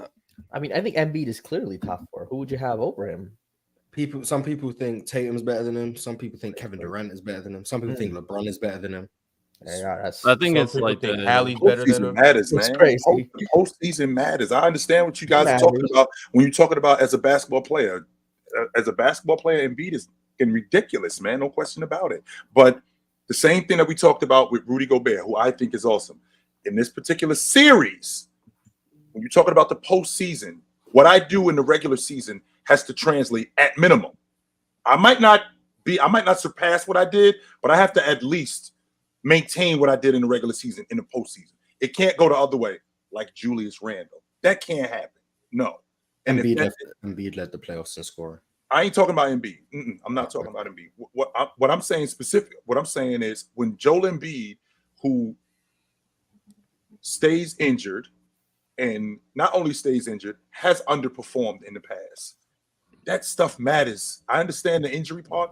That stuff matters, man. And it matters when other guys who also are beat up go further, even when they're on teams that are not necessarily significantly better, but are equal. It's really not that much of a divide between them. Kent Lipscomb Jr. has been a member for 13 months. He said, all this is fine until Wemby reaches his apex. Yeah, the best player in the world is just a placeholder till Wemby decides he wants to be the best. If that's next year, he'll take it. If it's 2 years from now, he'll take it. Everyone they hold in the spot. That's it. Just making the seat warm. Kicks and Fits sent through the super chat saying, this playoffs, Luka was first in points, rebounds, assists, steals, field goals made, three-pointers made, free throws made. No other player entering the NBA Finals has done it before. Luka over Jokic. I think that's disingenuous because the playoffs is about how many games you play. If you go 7 games in the first 3 rounds to get to the finals, you've played 21 games. Someone else who swept their way to the finals has played 12 games. Are you better because you put on more total stats, or do you just play more games? I think it would make more sense to use the averages over those games. Did he average the most points, rebounds, assists, steals, field goals made a game? Did he do that? Using the totals is disingenuous when it's not like the regular season where everyone has an 82-game schedule. The playoffs is about how quickly your team can handle another team. So if you play 7 games and the other team plays 4, you're probably going to have more total points, rebounds, and assists. Not because you played better, but because you just had more games to compile those stats. So I think that's kind of disingenuous. But I actually never thought about it like that, Marz. And that's an interesting point because you figure Olajuwon broke the record for playoff scoring in '94, and that's largely due to the fact that I think all 4 of those series went 7 games, and then the next year in '95, all of those games went the distance, with the exception of San Antonio and Houston. I think that went 6, but Houston and Orlando only went 4. Yeah, you play the most games in the play. Yeah, like the same reason like everyone we're dismissing LeBron's points record because like he's played more games. So of course he's gonna have scored more points than like Michael Jordan, but Michael Jordan has averaged more points. So like it's just about perspective. I think if you've played more, you're gonna compile more stats, and especially in a playoff situation where you playing more is due to the fact that your team couldn't beat these teams quicker. I don't think that's a knock against what Jokic has done or what LeBron has done in the past or anyone, just because they were sweeping through the conference. J-Dab is hot. Jada Bishop. Empty super chat. Jada Bishop. Ron, what the hell is happening? It's J-Dab is hot. Gone. I kind of like J-Dab is hot. I'm not going to lie. I kind of like J-Dab is hot. Jalen just trying to glaze so he can stay on the panel. J-Dab is hot. I'm kind of with that. J-Dab is hot. Nah, you can't excuse this one, Jalen. I get it. Jada Bishop, but Jalen just sung a whole song on the piano. I think he's here to stay. Saying, like, Jalen Nas Reed right now. Like when we need somebody off the bench, you know, he's here. But J-Dab is hot. Also sent through another super chat. He said Luka is inevitable, Boston. 49ers going down. And then lo and behold, he said J-Dab is hot. Ron. Luka is inevitable. It's going to be greatness. On the Boston Celtics 49ers is hilarious. I'm not gonna lie. All right, y'all. Anonymous sent through a super chat and said, we all remember the Kobe text from Tatum. LOL. Oh, yeah. I think people hate him because of that text. That's hey, man. Is Luka beating all Kobe's disciples? Devin Booker and Jayson Tatum? Just beating them all? Is that what it is? Tough. You're not beating Jalen Green next year. I'll tell you that right now. Oh, okay. I'll tell you that right now, you know. Marcus from 626 said, Ron, you didn't read my chat. He read your chat. Shout out Marcus. His is about trading cap. Lonnie Williams said, shout out Riddell and Jalen. We've been right about Luka. You know what it is, Lonnie. Lonnie knows what it is. Sir. Lonnie taking his victory lap. Shout out to Ronnie. Kid Trunks 44 said Ant has surpassed Joel. Stop it. No. Stop it. What are we doing? This is Joe Anthony? Right? No, Joel Embiid. Joel Embiid. Joel Embiid. Has to be Anthony. Joel Embiid. Joel Prisbilla. Ronaldo. Sorry. That's what it has to be, man. Ronaldo said Ja over Ant. Ja gonna remind a lot of people when he's healthy. He's gonna be putting up his numbers, doing his thing. That'll be a great conversation. Man, you haven't seen someone for a while. People just seem to forget how good they were. 100%. Ja versus Ant will be. Yeah, Ja will be back. Jacob McKenzie said, can Luka have a 2022 Curry NBA Finals run? They're not going to defend. Well, Missoula's coaching is a different. No, they're not going to defend. They're not going to do that. No, they're not going to put Luka in drop. They already saw what happened, right? They already saw what happened. No.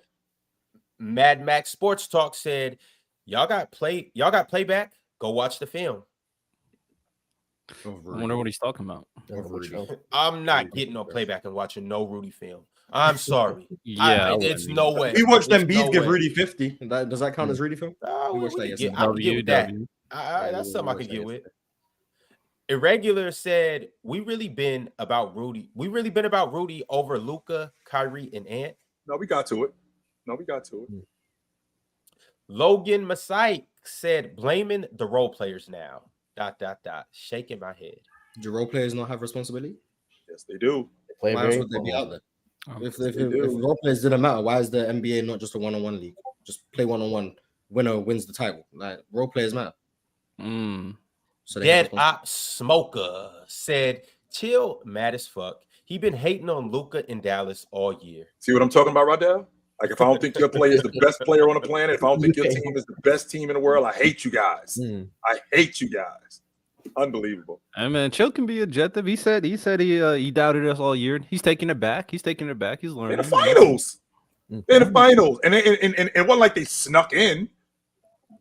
No, for real. And the moment Luka beats Tatum, Chill was going like, "I'll never ever say Tatum's better than Luka ever again." This is what I'm talking about. Yeah, but then if Boston win, Rodell, are you gonna say I'll never say Luka's better than Tatum? Oh, for sure. Now Luka's always better than Tatum. Of course, so there's no reason to even talk here. It was never a conversation. It's a team game. There's no reason to talk to him. Yeah, but what I'm saying makes sense. So it's all good. You know what I'm saying? All right, so I got to keep it pushing. I got about 10 more super chats I got to get through. So let's go ahead and do this. Logan Masai said, "Luka is to blame. He completely destroyed them." Yes, he did. Prince Solitude said, "Dub Ox standing on business." Adam West said, "This is why I mess with Ox." Okay, LeVar B. Ballin said, "Dub Ox shutting down Bare Ass TV." Shout out to Ox, man. Stood on business. I want to shout out Nate Daniels. He became a member. Also, shout out to Kendall as well. Kendall Daniels. Shout out LaRon Daniels. Shout out Larry Daniels. Shout out Seth Daniels. Shout out Nehemiah Daniels. A lot of good Daniels people out there in the world, in case you don't know. Mike sent through a super chat. He said, "Whenever you want it, chill, let me know." I ain't hard to find. I am not hard to find. Is that Mike or Michelle? I'm changing that from Mike. I am not hard to find. All right, there you go. I am not hard to find. Jameer Toussaint said, "Hope you felt this way in '98 when the Jazz lost 96-54. Damn. Legendary game. 54 Cheese said, "Who's crying right now? MF, Luka better." See, the better thing is really caught on. We just took it away from you and applied it to Luka. I'm fine. Apply it to whoever you want. I want people to be saying Giannis better next year. I'm gonna be saying Jalen Green better. I don't know what to talk about. Kwabe said, "Ox playing lockdown, DPOY defense on ticket." I gotta go watch this pack. I missed that. What Rox was doing. And last but not least, Too Much Sauce said, "What draft round / position does Bronny deserve?" Sign him as a free agent. He deserves wherever he gets drafted. But if his name was Mike Jones, I don't think he'd get drafted. But of course not. Yeah, he wouldn't get drafted if the last name wasn't James. He wasn't the son of LeBron James. Like Jamal Shed is clearly better than him, and he's going to be a second-round pick. So maybe the best course scenario is Bronny getting undrafted, so the Lakers can pick him up, or they could just draft him with one of their 2 picks. Well, if there's a better player, I don't know. Do you want to draft him? I don't know. I get what you're saying. All right, y'all, we got to get up out of here. Why? Because Open Gym is right now. So like the video on the way out of here. Like the video on the way in Open Gym. Like, comment, subscribe, become a member, all of that good stuff, and send some super chats to Open Gym as well. We'll catch y'all on Monday. Merry Christmas, guys. Merry Christmas. Take it easy.